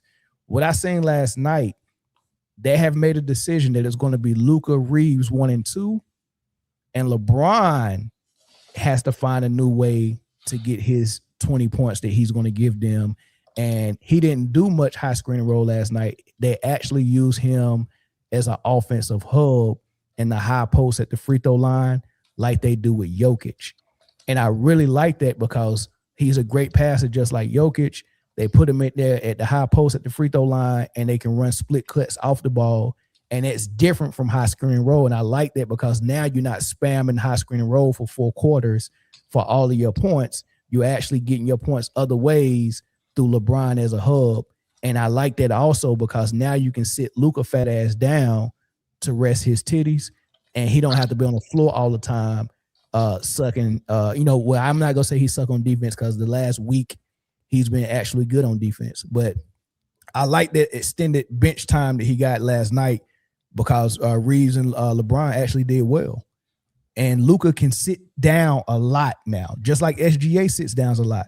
You don't have to be out there all the freaking time trying to get all these stats, right? Sit his fat ass down. Y'all going to the playoffs. He's going to, you're going to need him down the stretch. Give him some rest. And I like that. He sat down a lot, and that's how LeBron is going to get a lot of attention in his focal point when he's on the floor when Luka is on the bench. I loved it. They made me a fan last night watching them. I seen effort. I seen defense. I seen good offense. It's good. So here's something. It looked to me, Mel, like last night LeBron was that third option, and he kind of played that role, and he played relatively well. The question is, do you think that he can play that for any extended amount of time for the Lakers to have a better chance to win? Because I don't. I think he can. And I think he can, but I think it's going to come a point in the playoffs where, I mean, come on, like this dude's been in the finals 10 times and been through the gauntlet of the playoffs. He knows what to expect. He's the most experienced guy in the NBA. Right. So, he's playing with kids out there in his mind. So there's nothing that the league or the whistle or the refs can, kind of throw at him that he ain't already seen. They're going to need his leadership and his experience in the playoffs. And it's going to come a time where he's going to, not be the guy, just the third wheel. He's going to be a driving force in at least one game per series. Yeah. And I'm cool with that. I just think that physically he can't do it the way he would want to. You know what I mean? Physically, it doesn't matter how long you hold on or how hard you work on your body or how much effort you put in. With the mileage on his body, he just physically can't do it the same anymore. Of course not. Right. And so being that third guy, as we saw last night, and I'm not saying there's never going to be times where he'll get hot or, he'll have a matchup advantage or what have you, or, like you said, he's seen everything, et cetera, et cetera. In 2023, the series against the Nuggets, the Lakers got swept. The Denver Nuggets beat them in 4 close games. They lost basically on last possessions with LeBron. So 2024, they get swept again. They also couldn't touch Jokic either. He got the hands off the merchandise treatment that series. Okay, that's cool. But I'm just saying the way the series ended, and then last year they got gentlemen swept by the Wolves, who just basically ran them off the floor. Where's the version of this getting better for LeBron? As a third option, and then not the number one option. All right, let's hear what he's a third option, third wheel. So it's gonna be on Luka's shoulders. Let's hear what the Inside the NBA crew had to say about this game. I thought they had some good stuff to say. Let's check that out. There's too many things that have to go right when you get. Nobody else to touch that ball, but not even that. But it has to bounce perfectly. I know. I'm talking about further back. So you foul, you're up 3. And so what has to happen is they have to make a shot. Then they have to miss the shot perfectly, get it back, and then score again. So the odds are that all 3 things are not going to happen, and all 3 things did. And if you have to rely on the heavy diet of that, you're not going to win and you're not going to be a contender. I'm used to playing for coaches that wouldn't be happy with the game. Yeah, we won the game, but when you're up 15 early in the game, Chuck and Kenny knows this. That's when you got to put teams away, especially if you're – them Nuggets, though. Yeah. Would you wouldn't be happy beating the Nuggets? No, but – I mean, if you did that against the Wizards. You're up 15 at home. You got to beat them by 15 at home. Don't let them come back. Don't let them win. But on the other side of that, though, Shaq, you're also down 8 in the closing minutes and have the wherewithal to come back, send it to overtime, and win. Yeah, but I'm gonna agree with Shaq because if you're Denver, you're like, guys, Jamal's not gonna go 1 for 15 again. And even though the Lakers won that game, they had a lot of help. Like everything had to go perfectly. Like we had to make a free throw because Denver. Like, when you're doing that free throw thing, Ernie, Denver made every free throw. But they got – it just – listen, I'm not going to complain about this game. It was a great win for the Lakers. You complain? But I'm just like – no. What a game. Why are you complaining? 15 games to go in the season. The Lakers won. So we went to number 3 in the West. But what Shaq is talking about, you were up 17, 18 points. 17. Yeah. You can't get down 8. And then get a miracle win. Exactly. You can't do that. When you talk about championship, you have to build championship habits. So when you're up with a big lead, championship habits say, hey, we up 16. Let's put them away in the third quarter so we can rest in the fourth quarter. That's championship habits. I agree when you're playing inferior teams. But when you're taking a team that you can go on a 16-point run or a 10-0 run, so could they. You have the MVP, arguably in the last 5 years, 5 of the years he could have won it. and on the other side. You're not playing against. Yeah, but that's one guy. There are other guys going but- for 1 for 14. I Yeah, got but LeBron, Luka, and I got Cam Austin Johnson Reeves. played well that time. Yeah, but- Gordon played well. Brown had. Yeah, but they're not fabulous going to beat steals. us. That They're is not a gonna beat us. championship mix in Denver. You want to just come out with the win. Yeah, but Regardless. I still feel good if you're Denver. Like, hey man, Jamal 1 for 15. That's Still not gonna good. that's not gonna happen again. We should have won that game. Everything we gave that. We were up 8. We were up 8. Well, yeah, you know. I said, He's saying what no, I'm they saying would for say in the what locker room. coach is saying. So he said, Jamal, you're not gonna go 1 for 15 again and foul out. And you know what I'm saying? If I'm the Lakers, well, there's a reason we got him to do 1 for 18. We did a great job on the defense. No, he just missed shots. That's what you would be saying. He just missed shots. Cut it out. That's what I would be saying. I'm happy with the win because that's a championship mix. And You it happy puts with the win? No and you question. put you in the third position. You put in number 3. Now you're talking about the home court advantage. Thoughts on it? Shaq's funny as hell, man. I mean, Jamal Murray was like 1 for 17 from the field. You got the AR miss, just rolled perfectly to him, got the bounce, made the shot, you know? Yeah, needed a lot. I mean, Luka didn't have a great game. Luka had tons of volume and didn't shoot a great percentage. He just hit the shot that mattered the most, you know? No doubt, no doubt.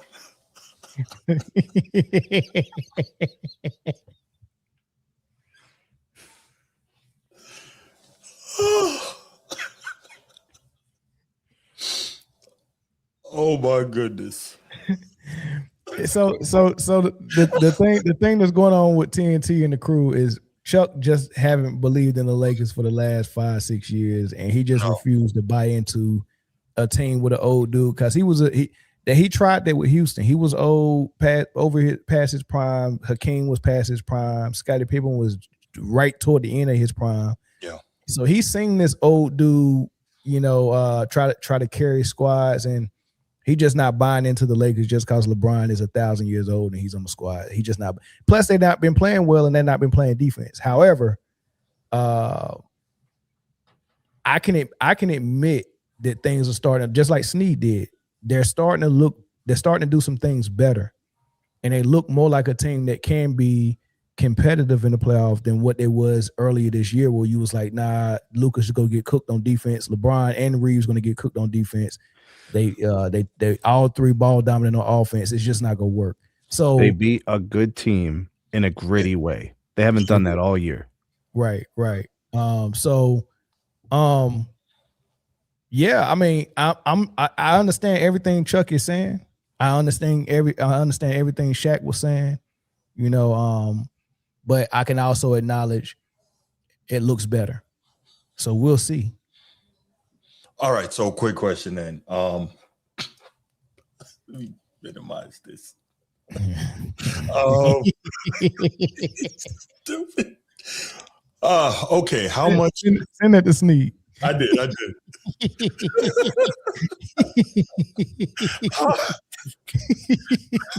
Stop, man. The question is, I ain't gonna look till after the show. You guys get throwing me off my game, bro. Fall off the rails, bro. This has happened with Transformer before. I'm not doing it on this show. Oh, you got to see it. But how much do you guys put on Jamal Murray having a horrible game? How much does that contribute to the Lakers win? It does. It does contribute. I'm not gonna say it's the only reason. I'm gonna say it's a reason. No, you still, to your point, they gutted out a gritty win. You can't take that from them. You had a number of guys contribute big shots and big Marcus plays. Smart hit threes. Yes. Luka hit the dagger. Austin Reeves made the shot after the bounce. Right. It's all part of the equation, Yeah, for sure. So, I mean, Mel, if you had to, put a percentage on it, what percentage of the Lakers win do you give them that Jamal Murray played terribly? I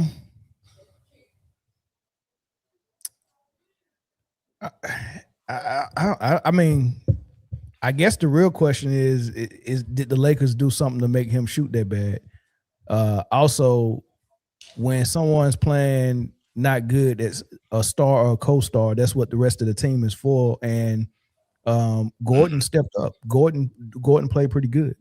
So I hate to not give a team credit for defending the guy well enough for him to shoot a 1 for 17 night. You know, you got to get that credit. I don't want to just say, oh man, he only won because he was shooting bad. Well, who made him shoot bad? Well, no, I don't think we're saying he only. Yeah. And what was the other teammates that was supposed to step up? Because we know every game there's a potential that your star might not have it. That happens a lot. You know, SGA didn't have it tonight. He didn't have it tonight. Anthony Edwards and SGA shot horrible tonight. Yeah, SGA was bad. Yeah. Yo, we haven't even mentioned Aaron Gordon. Shout out Aaron Gordon had a big game. Yeah, man, got busy. We had 27. Like, really, really played well. Bro, you got people trying to tell me he's not better than Lamar Odom. Well, that's just crazy to me. How is that not easy to see, bro? Well, Lamar had it. Yeah, Lamar was nice. Lamar's not a defender like this. Lamar didn't score like this. This guy is tasked with the most critical defensive assignments every game, night in and night out. He's definitely a better defender than Lamar for sure. And he's also a more diverse offensive player. All right, but hold on. He runs point guard too. That's what I was I was about to say, I think Lamar. Jamal Murray got fouled out. Aaron Gordon was bringing the ball up running point. What you mean? Yeah. Lamar, and he knocks down huge threes. Lamar ran point a lot. Lamar's good, dog. And also, like, I don't know if you can definitively even say that, okay, Lamar Odom was nowhere near the defender Aaron Gordon is. I get Aaron Gordon got to defend multiple positions, but one of the big things I look at is there's no power forwards today. There's no real centers today. And Lamar Odom had to defend both of those spots when those guys existed. So I'm like, but anyway, that's a debate for another day. But I just wanted to kind of just talk a little bit about that. Love what we saw. I don't love ever seeing the Lakers do well, but I know it's great for the league. And, a sorry Lakers team is not enjoyable at all. But let's go ahead. Let's open up the phone lines. Let's take a couple calls. We'll take 2 calls on this. Then we'll get to the NFL and get up out of here. Sneed, did you see it? You're terrible, bro. Why? What are the origins of that, bro? I don't know. Yo, I just share the wealth, man. Those turned into a professional troll, bro. What's up, Sean? How you doing, man? Man, what's up? What's up, Bruce? What's up, Sneed? What's up, man? Down. What's going on, brother? Not much. Still, I know that you don't like it, Bruce, but I'm happy with this 6 win. You know what I mean? This streak hopefully is going to continue. Yeah, man, I'm not surprised of the Lakers actually winning games. You know what I mean? Because I'm just going to be honest here. The fossil has to go before we actually win games. It's nothing to that, I wish he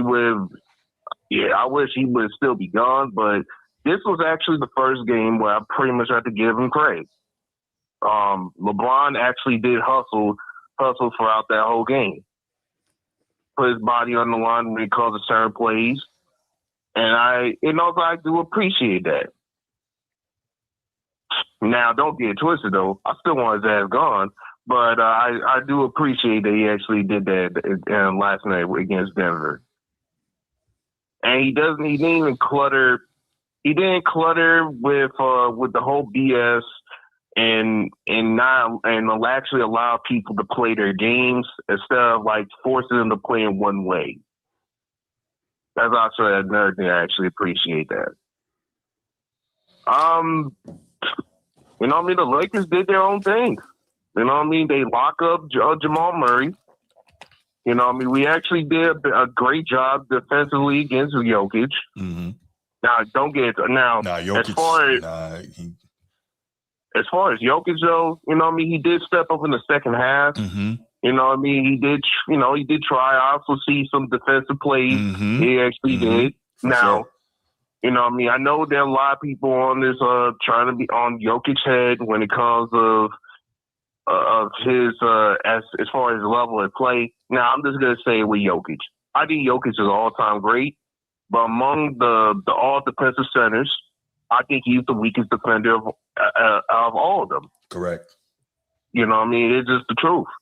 Now, that being said, though, when he does put defensive effort, he does it pretty well. Yeah. And, you know what I mean? And, yes. And at times he does, you know, well, he did try his best to attack at the clutch and nearly almost win the game or went to an overtime. Well, Luka stopped that. You know what I mean? 0.5. And then the game is done. I hear you. But yeah, you know what I mean? Reeves, I'm glad that Reeves is actually playing really well. You know what I mean? I'm glad that no one is not, you know, constantly talking about, trade Reeves, instead of just like knowing that the talent that we have. You know what I mean? At times that they did, not just Laker fans, but more so Bronxexuals feeling like they had to, trying to force people to go to a level that they're not in yet. And instead of just like, you know, waiting till the time until things, you know, mature and marinate. Now, in the future, do I believe the Lakers should still bench LeBron and on the bench? Yeah, so bench LeBron. Yeah, I do. Put him on the second team. There's a contingency of people that are going to push back on that and say you can't have LeBron coming off the bench, bro. You know the Jurgens crew ain't going to allow that. That's never going to happen. You're 41. You're 41 years old. It's never going to happen.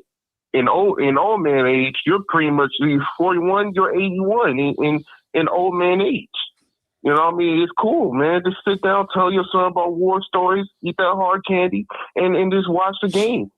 It's all good, bro. Nah, man. You know, Hey, Rich Paul said Austin Reeves got to come off the bench, man.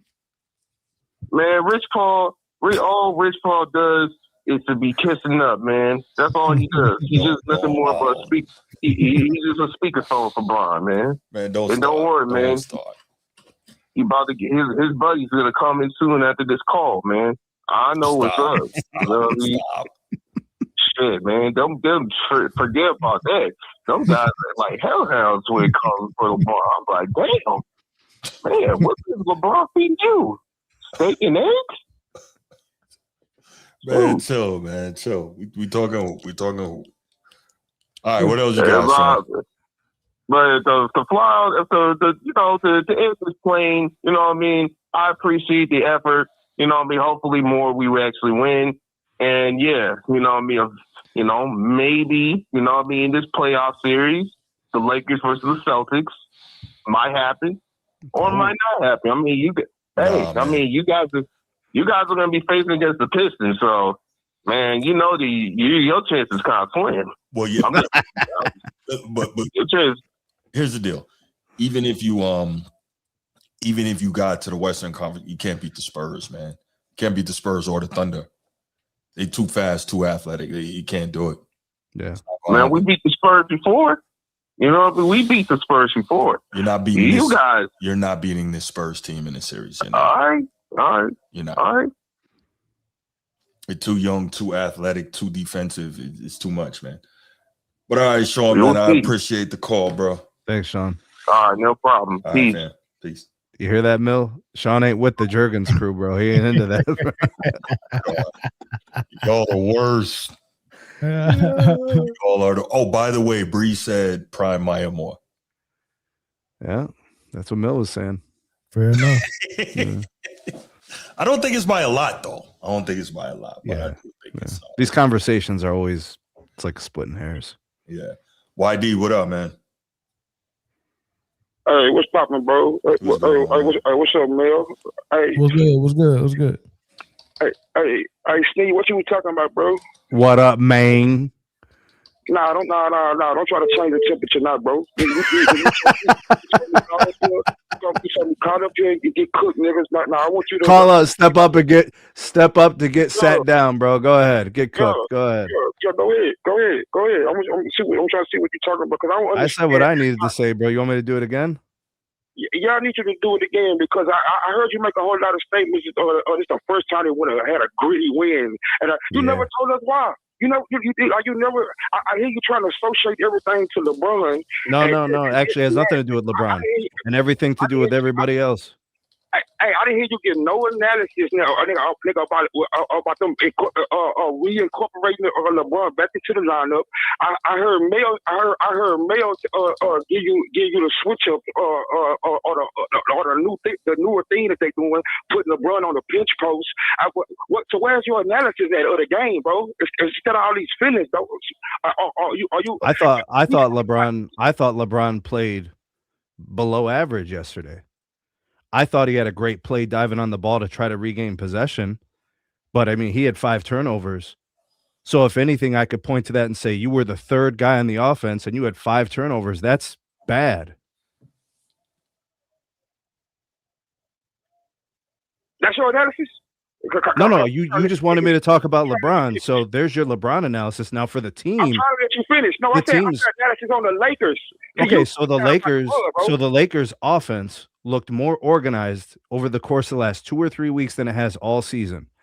Defensively, they're playing best on ball they have all season. Their team defense is very consistent. They're actually rebounding the ball. So if you notice last night, they won the glass battle. They also got offensive rebounds, which got them extra possessions. They played really good basketball yesterday. They executed at the end of the game, both in the fourth quarter and in overtime.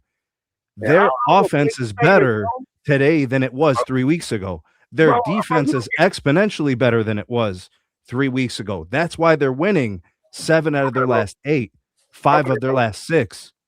Okay, bro. Hey, dude, that sounds good, bro. Like I just want you to know that sounds good. Well, bro, anybody can look at a record or scout their last 10 and say that same thing. They playing better offense. They're playing better defense. But, okay, so they're in defense. They've improved from 23rd. They had the 23rd rated defense 3 weeks ago. Now they have the 12th ranked defense in 3 weeks. Let him go, bro. Let Whitey talk, man. Go ahead, Whitey. Let him go. Let him get it out. Because you never gonna cook me, bro. You saying bland statements, bro. Like that's what I'm saying. But hey, bro, at the end of the day, bro, all I'm saying is that if this what you call cooking, bro, it gets hot dog water, bro. Like Mel sat there and told you nigga the adjustments they've been making on the offensive end. You spoke nothing to that, bro. You still can't speak to it. You don't know why teams run high pick and roll. You don't know why teams run DHOs. I know why teams run high pick and rolls. You gonna cut me off again, bro? No, I can answer to that. You're saying I don't know why teams run pick and rolls. I do. Because they don't have an offense. That's their go-to. That's their only play. They don't have offense, so they run high pick and roll. Go ahead. Keep going. Okay, stop. Tell me what a DHO is. A DHO? Yeah. Dribble handoff. We'll team up here. Dribble handoff. We'll team up here. So wait a minute. So I don't know. I don't know your 3-letter combination. Doesn't mean I don't know what a dribble handoff is. I got it, bro. So because I don't know your abbreviation, I don't know what a dribble handoff is. When dude said he was gonna cook me and open up the phone line, you think you're cooking me because of a dribble handoff, bro? Please. Let me talk. Hey, go ahead, Steve, bro. But this is what I'm saying, bro. With me, you gonna always need help, my nigga. He ain't need help. He ain't need help. I know. All right. YD with the passion. That's what we love about the Format Podcast. Baltimore Bruce, call back, man. I heard you. I saw you. We missed you. Call back, man. Bro, I don't know how many videos on my channel of breaking down possessions of games, explaining every defensive principle, philosophy, technique, strategies, why coaches do what they do, why players do what they do. My basketball acumen is not going to be doubted because of DHO. Relax. I wouldn't even try to even explain that. Right. Baltimore Bruce, what's good, man? Listen, man, y'all gotta respect my man YD Gangster, man, and his expertise for the game of basketball, brother. Yeah, he gangster, bro. His first pair of Timberlands were probably Fisher Price, bro. Get out of here with that bullshit. No, try. No, man. And can I say this real quick? Let me say this, 5 seconds. The kid out of Arkansas, Darius Acuff, is an absolute he will be the star of the draft. That's all I gotta say. The guy kid from Arkansas, Darius Acuff. Acuff is nice. Acuff is nice, but I like the size of Debancy and BYU. But I like the skill set of Peterson though. Yeah, Acuff is just as skilled as Peterson though. Okay. Yeah, okay. the only thing about Peterson is they got him listed at 6'6", but he looks 6'3". He plays 6'3" a little bit, but so if he was really 6'6", if he had the body of Debancer, long arms, if I could look at him and see 6'6", yeah, he doesn't look 6'6", does he? He don't. He looks 6'3". He looked Dame Lillard size. No, he looked like Ben Gordon. I think that's about Ben Gordon. That's what he. That's same what as Dame Lillard. Same as Dame Lillard. Ben Gordon was 6'3". Yeah. Okay. I must say this though. I must say this is going to be a great draft. It's a deep draft, one of the deepest drafts in a long time. Okay, what's that about the Lakers? From what I'm saying for the Lakers, especially last night, they wean and LeBron out a little bit to the third. I think it's going to be this basically. I would say this. I'm going to say this. I may be wrong. I bet this is LeBron last year with the Lakers for sure. That's not some. I would say this, man. Shout out to Marcus Smart. He making that thing whatever. These past week and a half, he's been playing awesome on the defensive end, and I think his team is feeding off his defensive energy for sure. As far as the game, it was a great game last night. The Lakers are playing well. They playing better fourth quarter defense from what I'm seeing. And they went 17-2 in the clutch. They put up a stat on the ticker last night. They win close games. So other than that, man, hey, can I say this? Do y'all think has Austin Reeves hit his ceiling, or he still got a tick up to go? No, he hasn't hit his ceiling, but he's never going to be able to truly spread his wings and show everything he can do with LeBron on the team. It just can't. Okay. Yeah. And that's not a shot at LeBron. That's just a shot at the construction of the team. He just won't be able to. Remember what he was doing early in the season while LeBron was rehabbing? Yeah. He was killing, averaging like 28 and 8. Like, he can do that. And you've seen what he did when Luka and LeBron are out? Mm-hmm. Mm-hmm. So someone I always liked Rui, man. He always been a good glue guy on the team. Mm-hmm. He's a good cog in a system. I think Vando ain't played much last night, but they hustling, man, on defense. You got LeBron diving for balls. I mean, I don't think they can. Yeah, that was impressive. I ain't gonna lie. Yes. And let me say this. However, all the stuff I just said, they not gonna make no noise in the playoffs because there's 4 teams in front of them right now that's I think a little bit better. Mm-hmm. However, now I could say this now, though. Don't get me wrong. Luka can have an out of body playoffs. You know he could do it. He could do it on his own. And if LeBron give us a little bit more, they're a wild card. Let me say this. I'm gonna say this. I'm ready to get off. Can LA be the dark horse in the West? No. You don't think so? No. You don't think they can beat the Spurs? No. They're too old. They're not athletic enough. Not explosive enough. Don't defend well enough. Those Spurs and Thunder teams are so young and so explosive, not even offensively, but defensively. And then we know that the Lakers are a bad matchup with Denver. We know that. And then I don't think they could deal with Houston either. I don't think they can beat any of those guys. So no. Absolutely. And you already know Minnesota whooped them last year. Oh, yeah. I forgot about them. Yeah. So Minnesota swept them last year. Correct. I don't think they can deal with them. Shout out to Aaron Gordon, man. If you think Aaron Gordon a fringe Hall of Famer, you on the line? No. Not even in and the you look NBA. at his career. Better than Lamar Odom. Right there. Aaron Gordon is borderline Hall of Fame. No. Let me say this. Did Iggy Iguodala make the Hall? He made the Hall of Fame, right? Who? Iggy in the Hall of Fame, right? No. He's not? No. I thought Iggy was in the Hall of Fame. If Iggy ain't making it, he ain't gonna make it. Hey, if Ben Gordon gets in the Hall of Fame, they need to close the Hall of Fame. They got Draymond going to the Hall of Fame. Yeah, close it right after Everybody's that. saying Draymond's going. Yeah, he going. He shouldn't be. Hey, man, other than that, man, your boys have a great night, man. Hey, appreciate the call, man. Aaron Gordon is better than Draymond. All right. Let's get to the last topic, y'all. Okay, so NFL, because NFL is king and we got to talk some football. All right. The Minnesota Vikings have a new quarterback on the roster.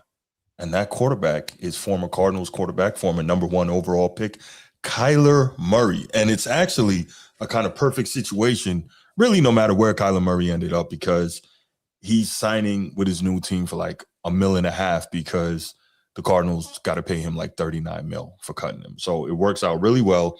He could have pretty much went, wherever worked out. And so now he is in Minnesota, and it's going to be very interesting because obviously Minnesota has JJ McCarthy, a former first-round pick. And so, as we know, they let Sam Darnold, Ronald McDonald walk for JJ McCarthy, and that didn't turn out to be the best move that they could have done. And so now clearly they're looking at somebody to see, okay, does JJ McCarthy just need more time, or is he not the guy? Did we, did we waste a pick on him? So this is going to be very interesting. So I have sound on this as well, and I want to get you guys' thoughts before we go to that.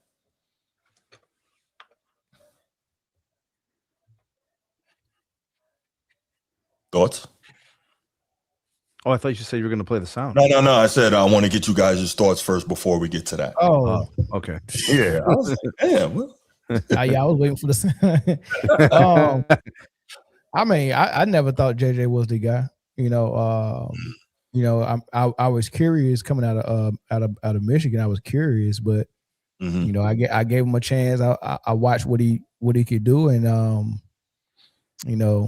I mean, we had a small sample size of Sam Darnold able to click really well with Jefferson, and then we get McCarthy in, and if you can't get a guy like Jefferson the ball enough times for him, Hawkinson. Something ain't right, man.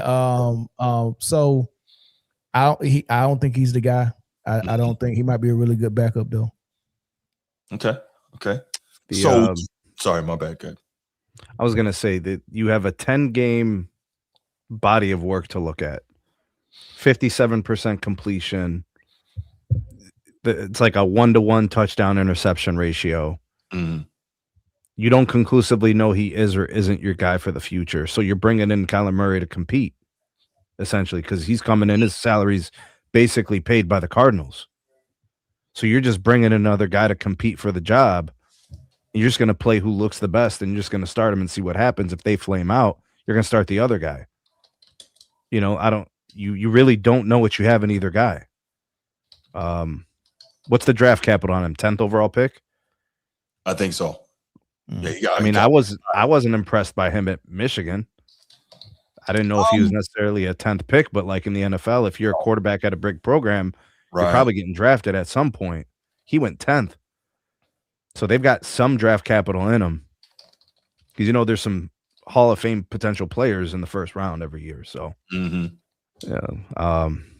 so they've put enough draft capital in him to say, we need to keep him around and continue to see what we have. But then they bring in Kyler Murray now. He's going to compete for that job. He wants to start. He would love nothing more than to make it last in Minnesota. That's what I was about to ask. Get a long-term deal.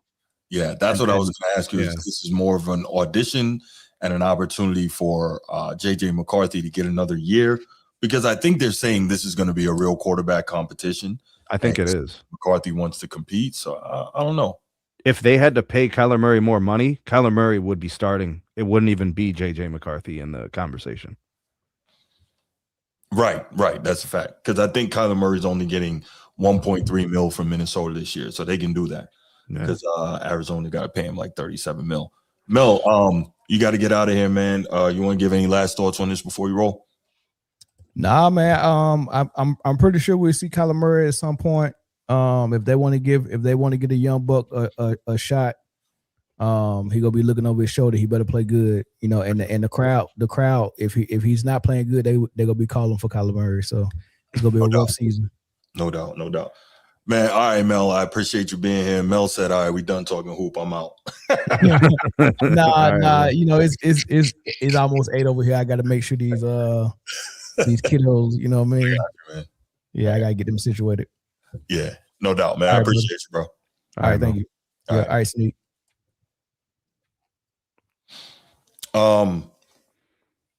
So now we get back to so Kyler Murray. So let's hear some of the sound that we have on that. And once again, this is Up on Game episode from yesterday. This is TJ Houshmandzadeh, former NFL Pro Bowl wide receiver, and Plaxico Burress, former Pro Bowl wide receiver and Super Bowl champion, Hall of Very Good type guys.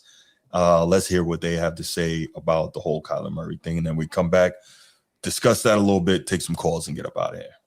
Is the best option for the Minnesota Vikings going into this season? I partially agree with what you're saying. Partially. Do the Minnesota Vikings have better weapons than Arizona Cardinals? Yes. But I'm going to point to something. Last season, the Arizona Cardinals, through 5 games, Michael Wilson had 6 catches for 54 yards. Michael Wilson had 6 catches for 54 yards through the first 5 games. He finished with over 80 catches for 1,000 yards without Kyler Murray. So he looks like he's not a weapon with Kyler Murray. And then when Kyler Murray go out the game, he is a weapon. He takes off. He turned into a weapon. And even Marvin Harrison Jr. I mean, he would have really good games with Kyler Murray and then disappear. And so for me, yes, Kyler Murray, he's done more in the National Football League than JJ McCarthy. Yes, Kyler Murray can run it. He can throw it. Again, I said it, one of the better athletes that we've ever seen. But does he have the leadership quality? Does he have that desire to improve? People kind of glossed over it and was like, what is going on? That's a real thing. When the Cardinals put that in his contract, you have to watch film. Why would they put that in there? Why? They just didn't put that in there for no reason. There was a reason that was put into his contract. And so are you going to change those ways? Are you going to get off the video games and really dedicate yourself to football? Because that's what he likes to do. And so you can't be a high-level NFL quarterback and you playing video games 4-5 hours a day after practice. You just can't do those things. And so there's just a lot that goes in. Kyler Murray played primarily in the gun with the Cardinals. What does Kevin O'Connell like to do more than anything? Under center. He's under center. Is he going to change up his offense, or is Kyler Murray going to say, okay, I'm going to have to get under center a little more, even though I'm not comfortable with it? Like, how is all of that going to mesh into making sure we handle? Now, that's just Kyler Murray. Is JJ McCarthy going to put up a fight, or is he going to lay down? I talked to JJ McCarthy this past week. He ready to compete. He knows it. JJ McCarthy's only started 10 games in the National Football League. I don't believe that's enough to get a read. And so Kevin O'Connell and the organization feel like, man, we got to win. And if Kyler Murray can really lead, I think that's the biggest. Can he lead men? Because when you get in that locker room, we know who BSing us. We know. Yeah. And so that to me is going to be the biggest thing. Athletically, talent-wise, he'll be fine. For him, it'll be more so off the field. Who is Kyler Murray the person? Do I want Kyler Murray to be my quarterback? Do I want to be Jets and Jordan Addison and have 6 catches for 54 yards after 5 games? Like that is when I looked at that, I was like, whoa, that's concerning. Would you say he got 1,000 yards basically with Jacoby Brissett as his quarterback? Yeah, I mean, I was surprised too. I was watching one game where Marvin Harrison Jr. had caught 6 balls in a game, and it was like the season. It was like a career high, and it's like, how can you have a guy like Marvin Harrison Jr. and be that talented, and he catch 6 balls in a football game, and it's a career high? Stats like that do not make sense to me, because it says more about the quarterback in the passing game, than about the player, the wide receiver. But I just believe that Kevin O'Connell has a plan for Kyler Murray. Maybe they try this 2 quarterback systems with different play calls and things of that nature. But I don't believe that they're going to bring Kyler Murray in and KO is going to put him under center and ask him to be a drop back quarterback. That's not the kind of player that Kyler Murray is. Thoughts? That's a bad indictment on Kyler Murray, man. That's a bad indictment. You have the wrong quarterback if your contract structure requires you to not watch video games or play video games. Yeah. And for the Vikings to be like trying this, it's literally because it's costing them $1 million. Which is little baby pocket money, right, to these NFL franchises. So if they had to pay half of that salary, it's not worth the chance. You could spend that money on a free agent. You could spend that money on securing another contract long term of a guy who's proven. Mhm. Man, that's a bad thing. And then they brought up the on-field stuff, the fact that Marvin Harrison has been limited in production, and these other guys started playing really well when Kyler Murray went out. Jacoby Brissett is a mid quarterback. Facts. He is the definition of a backup. For him to be productive and help guys achieve more and be more productive, that's an indictment on Murray. And you know, you could say that possibly it's a situation where they soured. You know, they soured on Kyler Murray and it was basically over. But you have to always think, if you're not playing for your team, at least you're playing for yourself, for your pride, and maybe you're trying out for another team, knowing that the writing's on the wall. So not a good look. Does not paint Kyler Murray in a good way. No, it doesn't. But, you know, sometimes you do need the fresh start, right? Look at Ronald McDonald, right? Well, it took him a few fresh starts, but not the point. Sometimes you need the fresh start and you end up somewhere new and it works out for you. Or, again, maybe this is an opportunity for Kyler Murray to end up just auditioning for another team, and maybe he ends up somewhere long term. Or maybe he goes there and gets busy and they say, JJ, yeah, welcome to the backup spot, you know? But that's like a character situation. When things aren't going well, your response is to play video games. I don't know if it's so most much. people get in the lab and they try to up the ante. And I don't know if it was so much because things weren't going well, but I think that part of it is that he has, and we see this in all the sports, right? He's always been the most talented guy on the field. And some guys don't realize when they get to the pros that everybody in the pros has always been the most talented guy on the field. And so they need to take that dedication to another level. And maybe he just didn't realize that. So I don't know if it was just, oh, it's harder than I thought, so let me just clock out and play video games. Maybe he just felt like he didn't need to have the dedication to the film study and the, you know, all the little things that make a quarterback great. Some guys understand that right away. Some guys don't. But, you know, again, maybe this is just the new start that he needs. I will say one of the interesting things was when they were saying that he's been a shotgun quarterback. And obviously a big part of that is his size and the inability to see over the line. And Kevin O'Connell loves to play from under center. But the best coaches can also make adjustments to what they do based on their personnel, not necessarily, you know, trying to fit, a square peg in a round hole. I think that's the expression. So some coaches are like, yo, you're going to learn my system and you're going to work it till you get it.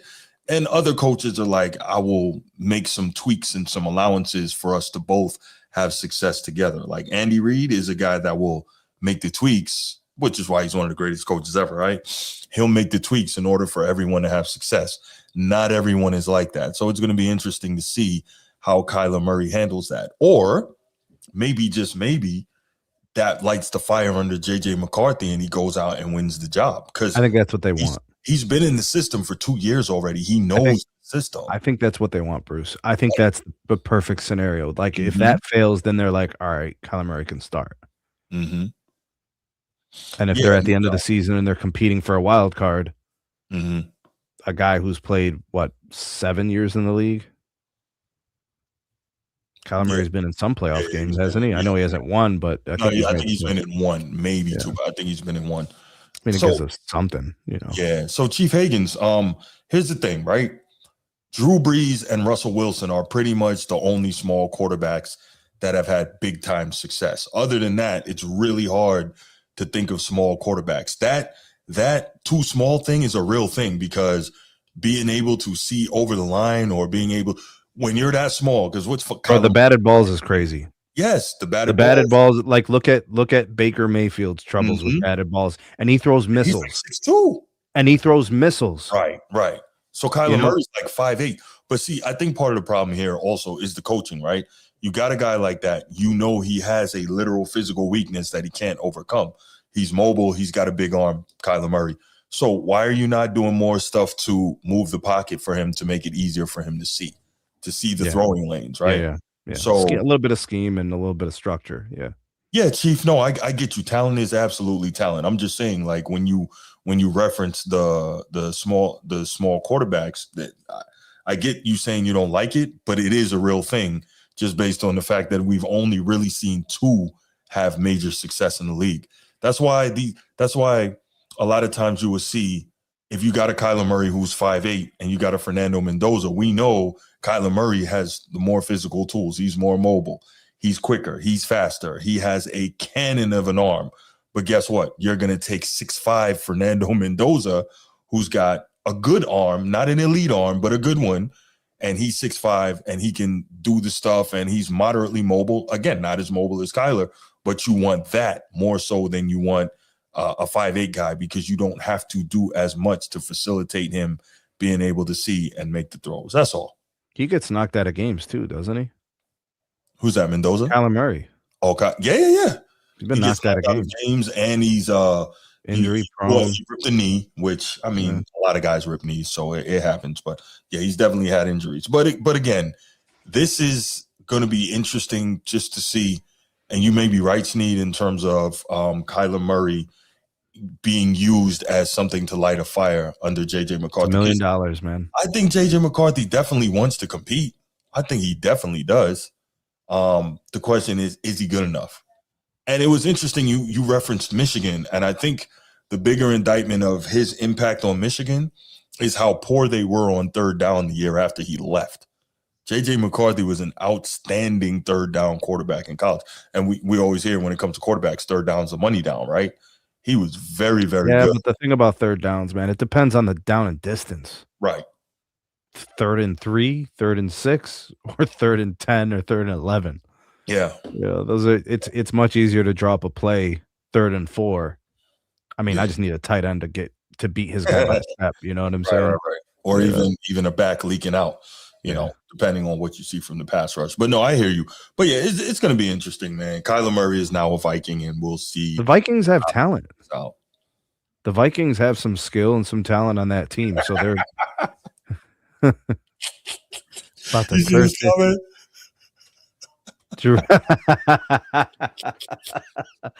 Yo, I'm eating calamari in the Kalahari, bro. Right. That's classic. Is that Chief, bro? What is that? His other account? No. That's Chief Higgins. Oh, okay, Chief. All right, man. Yeah. Army Chief. Real Chief. Chief Warrant Officer. 904-219-8264. 904-219-8264. We'll take a couple calls, get you guys' thoughts on Kyler and being a Viking, and JJ McCarthy, what the possible future there, how you think it'll work out, and then we will get out of here for the night, man. It's been a good show so far, man. This was good. Yeah, it was a great show, man. Yeah, definitely enjoyed it. Good stuff, man. Yeah, we got to talk about the great SGA. Yes. You talked about Ric Bucher's very thoughtful and concise commentary. Right. The Lakers heating up. Right at the right time, too. That's the thing. They're and not then just this one heating up when they're supposed to. Right. And then this is like you think about a division in the NFC North. You know, that's just jam-packed, like packed to the gills, bro, with teams that want to compete they want to win the division, and it's going to be fierce competition to get a wild card or two, because the Bears are still there. The Lions want to show that they belong in their back. You know, for sure. Bruce, what up? What's going on, y'all? Hey, man. This is Kyler job to lose, brother. JJ McCarthy was nothing but a hype job, truthfully, because of that championship that prior year he got drafted. Sneed likes the sound of that. I said Sneed likes the sound of that. I never was hyped on him, even when he was at Michigan and they won that championship with Harbaugh. He didn't jump off the screen. He didn't do nothing special. He played in his system. Yes, obviously, when he had when his rookie year with the Vikings, he had a hot game or two, and they was pumping him up like he was the goddamn next coming to goddamn Steve Young. And last year we saw his true colors: shaky in the pocket, happy feet, indecisive. He's not a chump now. How do you know that though? 100% though, Brucey. Like 10 games is not that much to know. You know what I'm saying? Usually generational talent or superstars, they ball out with their first year. Yeah, but I don't think anybody's expecting him to be a superstar. Right, exactly. I hear you say that against Steve. I don't think you're expecting him. Nobody's expecting him to be a superstar, but like a quality starter that can help you win some games and compete. Could he be that? Hey, bro, what the eye test tell you last year? I thought he was a regular guy. That he's a jag, just the guy. Yeah. That's how he gonna get his ceiling is no more higher than that. Truthfully, now I may be wrong. I might have to bite my tongue. You know what I mean? I might have to come back and revisit this. But obviously, if he was that guy, and if he wasn't a jag, just a guy, they wouldn't have picked up Kyler Murray. All right, let me ask you this, Brucey. Let me ask you this. In this division, is he the worst quarterback? Even if we throw in Kyler Murray, is JJ McCarthy the worst quarterback in this division? Yes. Yes, he's the worst quarterback in the division. I think he's right, Bruce. I think he's right as well. Green Bay, Detroit, and the Bears. Stop it, Sneed. I think they got better quarterbacks. That's what I'm saying. Yeah. Now, Kyler Murray. Now, how good? Let me say this. How can you say that? A lot of times, Kyler Murray. How can you say that? Self-inflicted wounds when he was with Arizona. Not being smart with how he protects himself when he, get ready to take hits, or just, how could I say, it's indecisive. But yeah, like I say, he shows flashes. You put it like this: he's a better thrower of the football than JJ McCarthy. He's more mobile than JJ McCarthy. Now, would this be a redemption year for him? Would this be his second chance, like a Sam Darnold? He go to Minnesota, ball out. He got the weapons now. I mean, he got the guy that he truly needs, but he had weapons in Arizona. So Justin Jefferson, Addison, Hawkinson, he got a big three on offense now. And how good is that offensive line in Minnesota? I have no clue. They drafted linemen? Yes. Look how good that line is. What was they ranked real quick to me? I'm ready to get off. Like, man, I don't know the ranking, but they were solid, not special. Well, this is college. I actually believe this Kyler Murray job to lose. This could be his redemption story, but we continue to regress. He can throw the rock now. You got Justin Jefferson, you got Addison, you got Hawkinson, you got weapons. There's no excuses. That back, Minnesota, they released a back, but JJ McCarthy, he's just a guy to me. There's nothing really special about him. I may be wrong. Well, he must be special. He made the NFL. I'm not trying to down him like that, because I'm not trying to be like, a party pooper or a Debbie Downer. From what I see with the eye test, when I seen on the screen for him last year, sometimes you play with a deer. What the saying about a deer in the headlight? Mm-hmm. Yeah, he's happy-footed. He was indecisive, and he had the guys out there to make it happen. Man, just throw the ball up, man. You got two guys. You got two honey badgers at the wide receiver spot with Addison and Jefferson. I see you notice I said honey badgers. No more dogs. Hey, Brucey. Brucey, who are you starting week one? Who I'm starting week one? Of course, Kyler Murray. But of course, it's going to be a. Hey, hey, I may be wrong. They might battle it out in training camp, and JJ might win the job. Would you give the edge to Kyler Murray? Yeah, I give the edge, but Kyler, he ain't really serious. His heart not in like it's supposed to. Right. So then, why would you say that? You give that that means a lot. Because it's the talent. Okay. He was Mr. Football in Texas. He put him he broke every record in Texas. He never lost a high school game in Texas, which is crazy. Yeah, he was great in college. Sure. He had flashes of goodness in the NFL. So, plus the experience. So this might be his redemption. He might have needed a change of scenery. Yeah, you might be right. Light his fire again. You say what, bro? I say you might be right. All right, brother. I'll talk to y'all boys, man. All right, fam. Have a good one, man. Appreciate the call. All right. You gotta give JJ McCarthy some games, though. Yeah, I think so too. Coach, you'll be the last one for the night, man. Like, Bruce, what do you think of the concept of just going ahead, pretending like there's a competition, give JJ the starting job, and giving him through the bye week? Maybe the bye week is week 8, week 10. Yeah, that sounds good. And then going from there, and then if they're like 3 games below 500, hand the ball off to Kyler Murray and give him the bye week and then the extra week of prep and be like, let's see what you got. Personally, I don't think there's any reason why JJ McCarthy shouldn't win the job. He's been in the system for 2 years. He knows the Well, I mean, system. if what Brucey is saying is true about this superiority in skill and talent. Oh no, that's real. That's real. Yes. No then doubt. that's going to make coaches think. You with see what I'm JJ saying? McCarthy. Yeah. Right. Coach T, what up?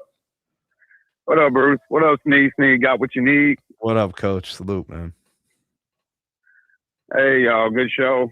Sorry I couldn't call in earlier. I was in the spot where I couldn't. Yeah, I didn't want Sneak talking crap or calling my phone to swap me phone again. The Boost Mobile, bro. He like to throw those. He not get twist that knife, bro.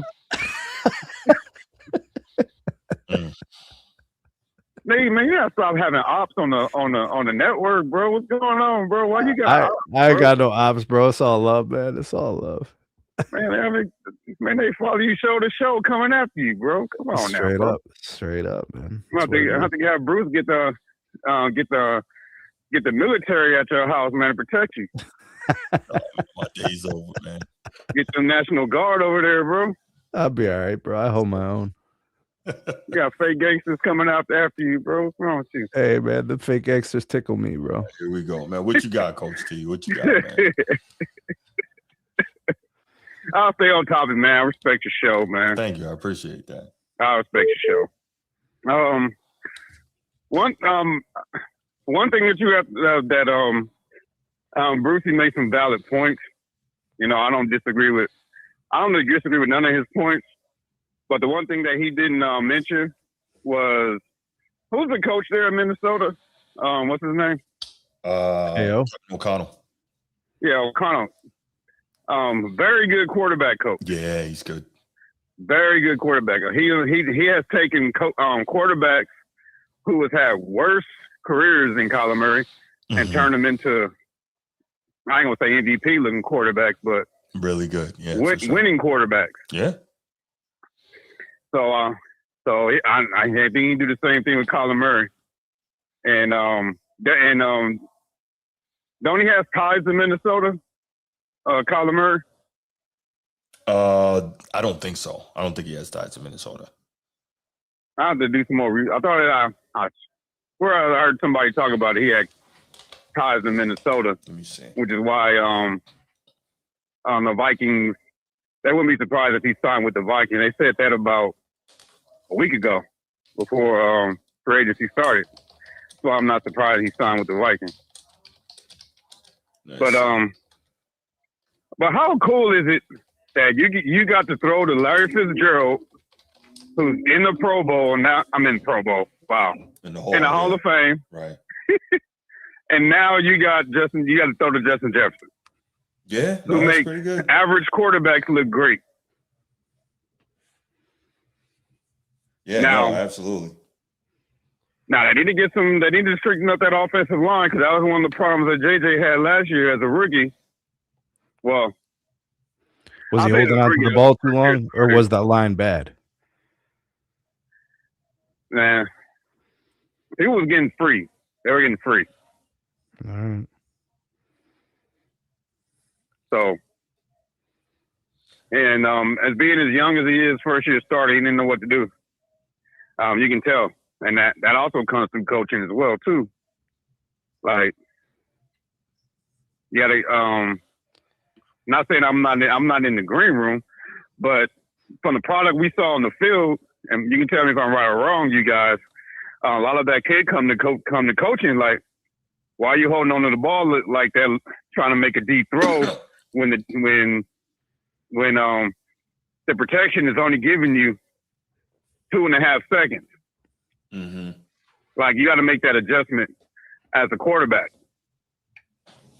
Like, I know you want to force feed it to your big guns downfield, but if you ain't getting the protection, you gotta loosen that defense up and make them respect the short game as well, because that's how you beat aggressive defenses. But I think Kyler's speed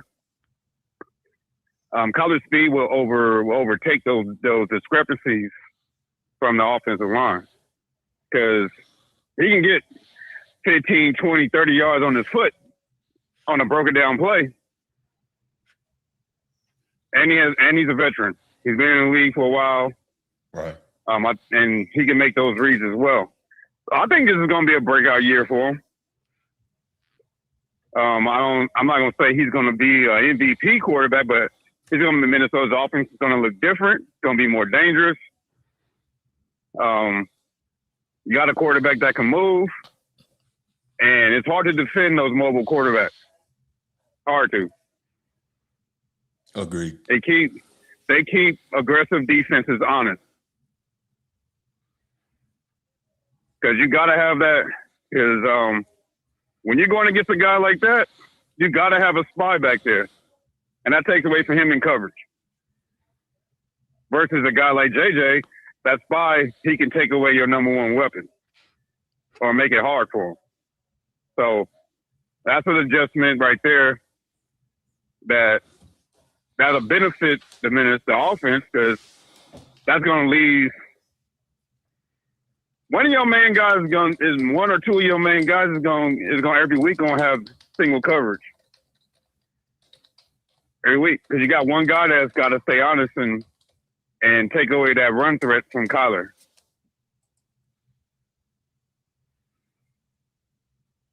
Well, so how many wins do y'all think Minnesota gonna get? I think they might.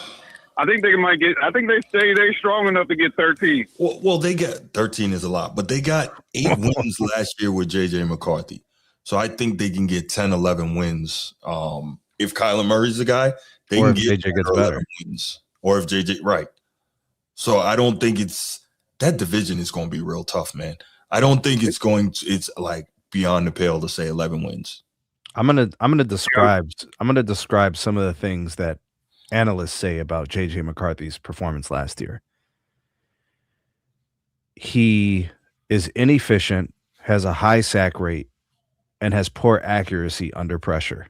Mm-hmm. Although in the second half of the season, the games he started later in the year, he did improve on those things a little bit. Mm-hmm. CPOE, which is completion percentage over expected, Mm-hmm. ranked among the worst in the league. So can we safely say he can improve upon that this year? Sure. So then we can expect maybe at least 10 wins, because the roster has talent. We also got to know, man, he's playing something completely different than what he did. What he played 4 years in Michigan or 3? 4, right? Yeah. So he's doing something completely different than what he did under Jim Harbaugh in his super run heavy, tight end centric type offense, right? Now he's dealing with a more pass heavy, downfield elite playmaker on the outside type offense. And that's, he's still trying to figure that out. That's a different thing. So he just probably needs a little more time coming from what he came from to get to where he is now. If he's capable of it, he just needs the time. Yeah, I agree, because I think that was one of the main problems too, because he's trying to get that ball downfield, which is why he's holding on to the ball too long. Sure. And he has to understand he didn't have that problem with Michigan, because number one, he was comfortable in the offense. I don't think he's comfortable in that Minnesota offense yet. No, he was comfortable in that offense. And he knew what his high reads were. So yeah, for sure.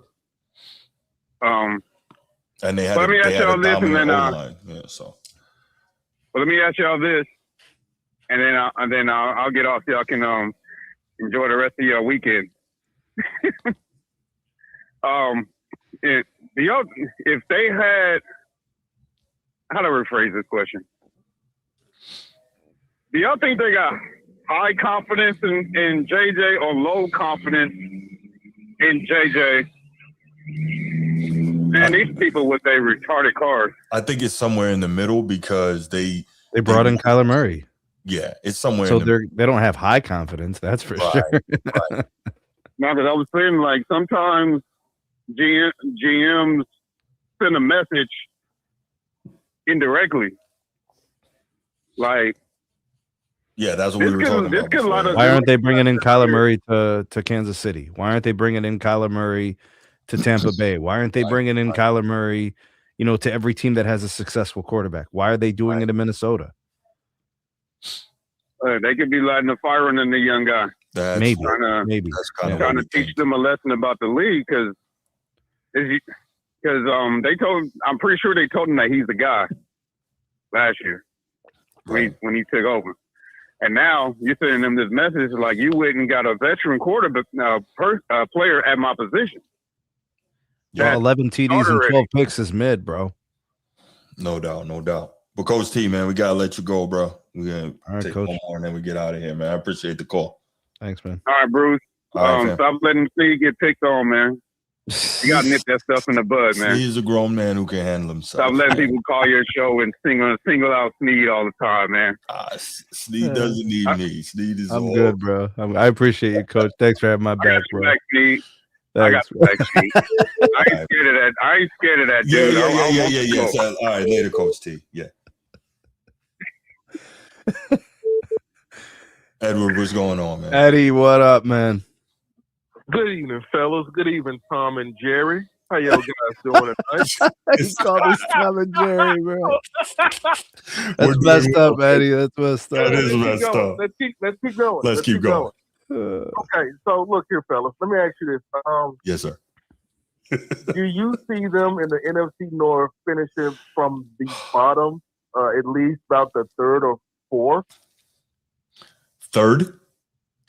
I can get. That's a tough division, man.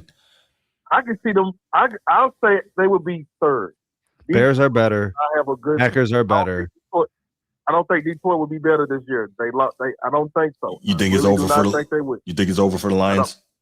I think it is. Okay. I really do. Because I know they picked up Pacheco because they traded away David Montgomery to Texas. So I see that. Now, this was what I would say. Sneed, I would agree with everything you said. I don't think that it was the offensive line from Minnesota Vikings because we saw who was there before JJ McCarthy started, and his name was Playoff Sammy.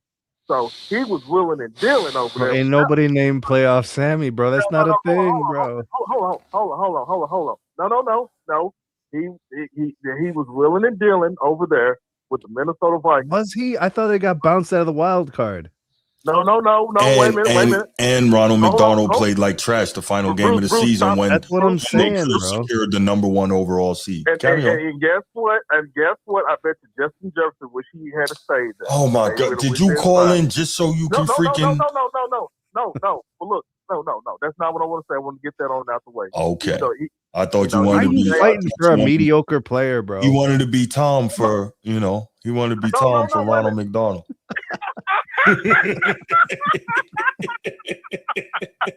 Oh man, let's keep going. Fellas. Let's keep going.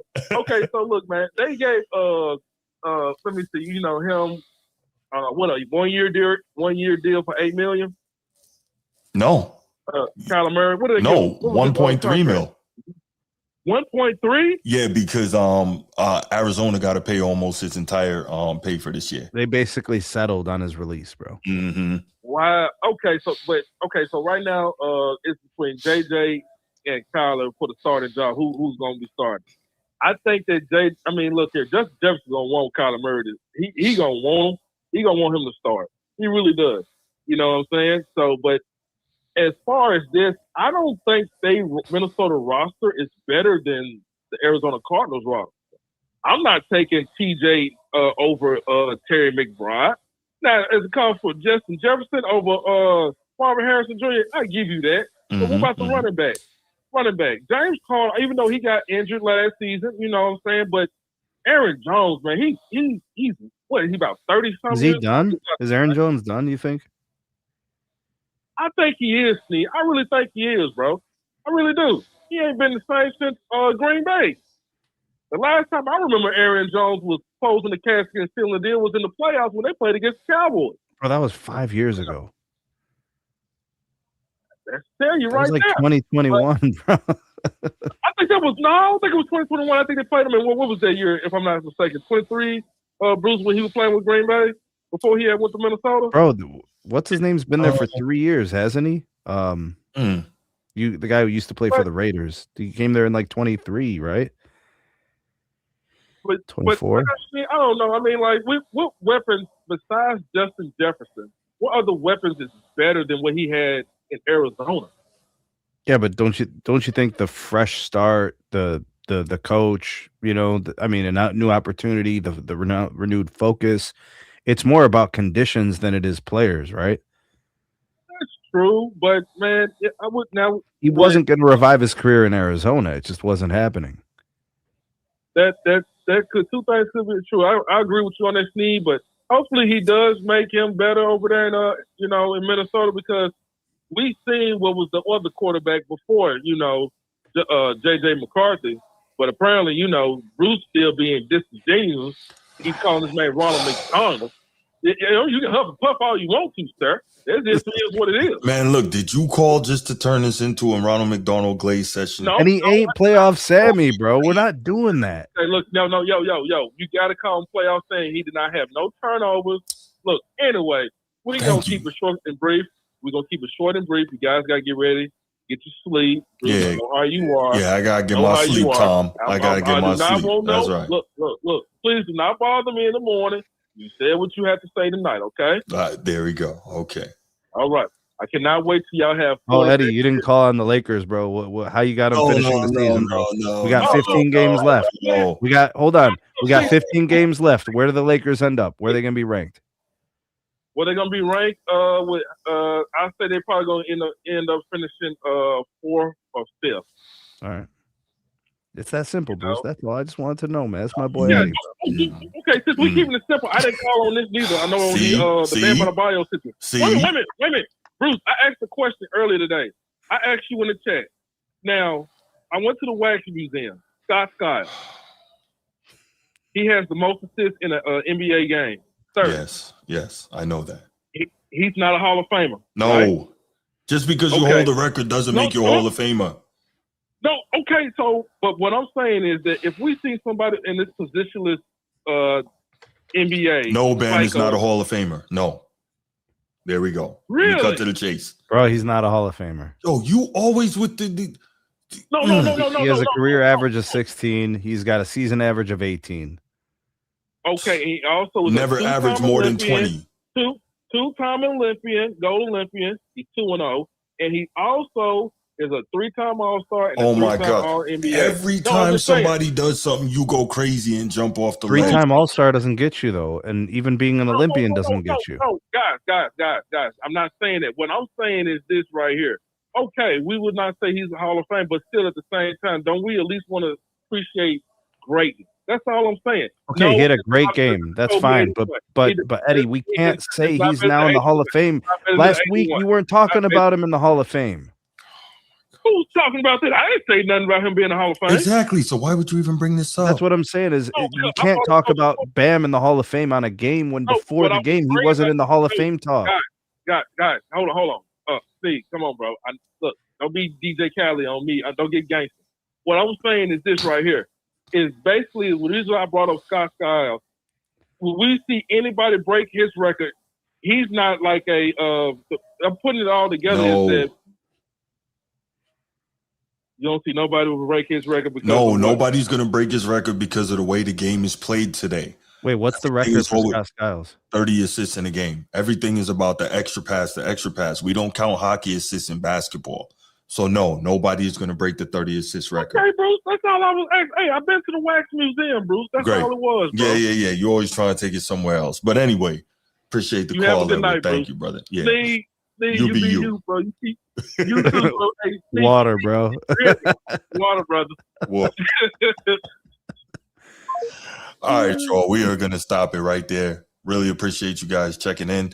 Appreciate you watching on the replay. Appreciate your interaction on the calls. Appreciate your interaction in the chat. Y'all have a great night, and make sure you're sharing this, you liking, and you're subscribing. Appreciate you, and we out. Yo, leave the Jergens alone, bro. Leave it alone.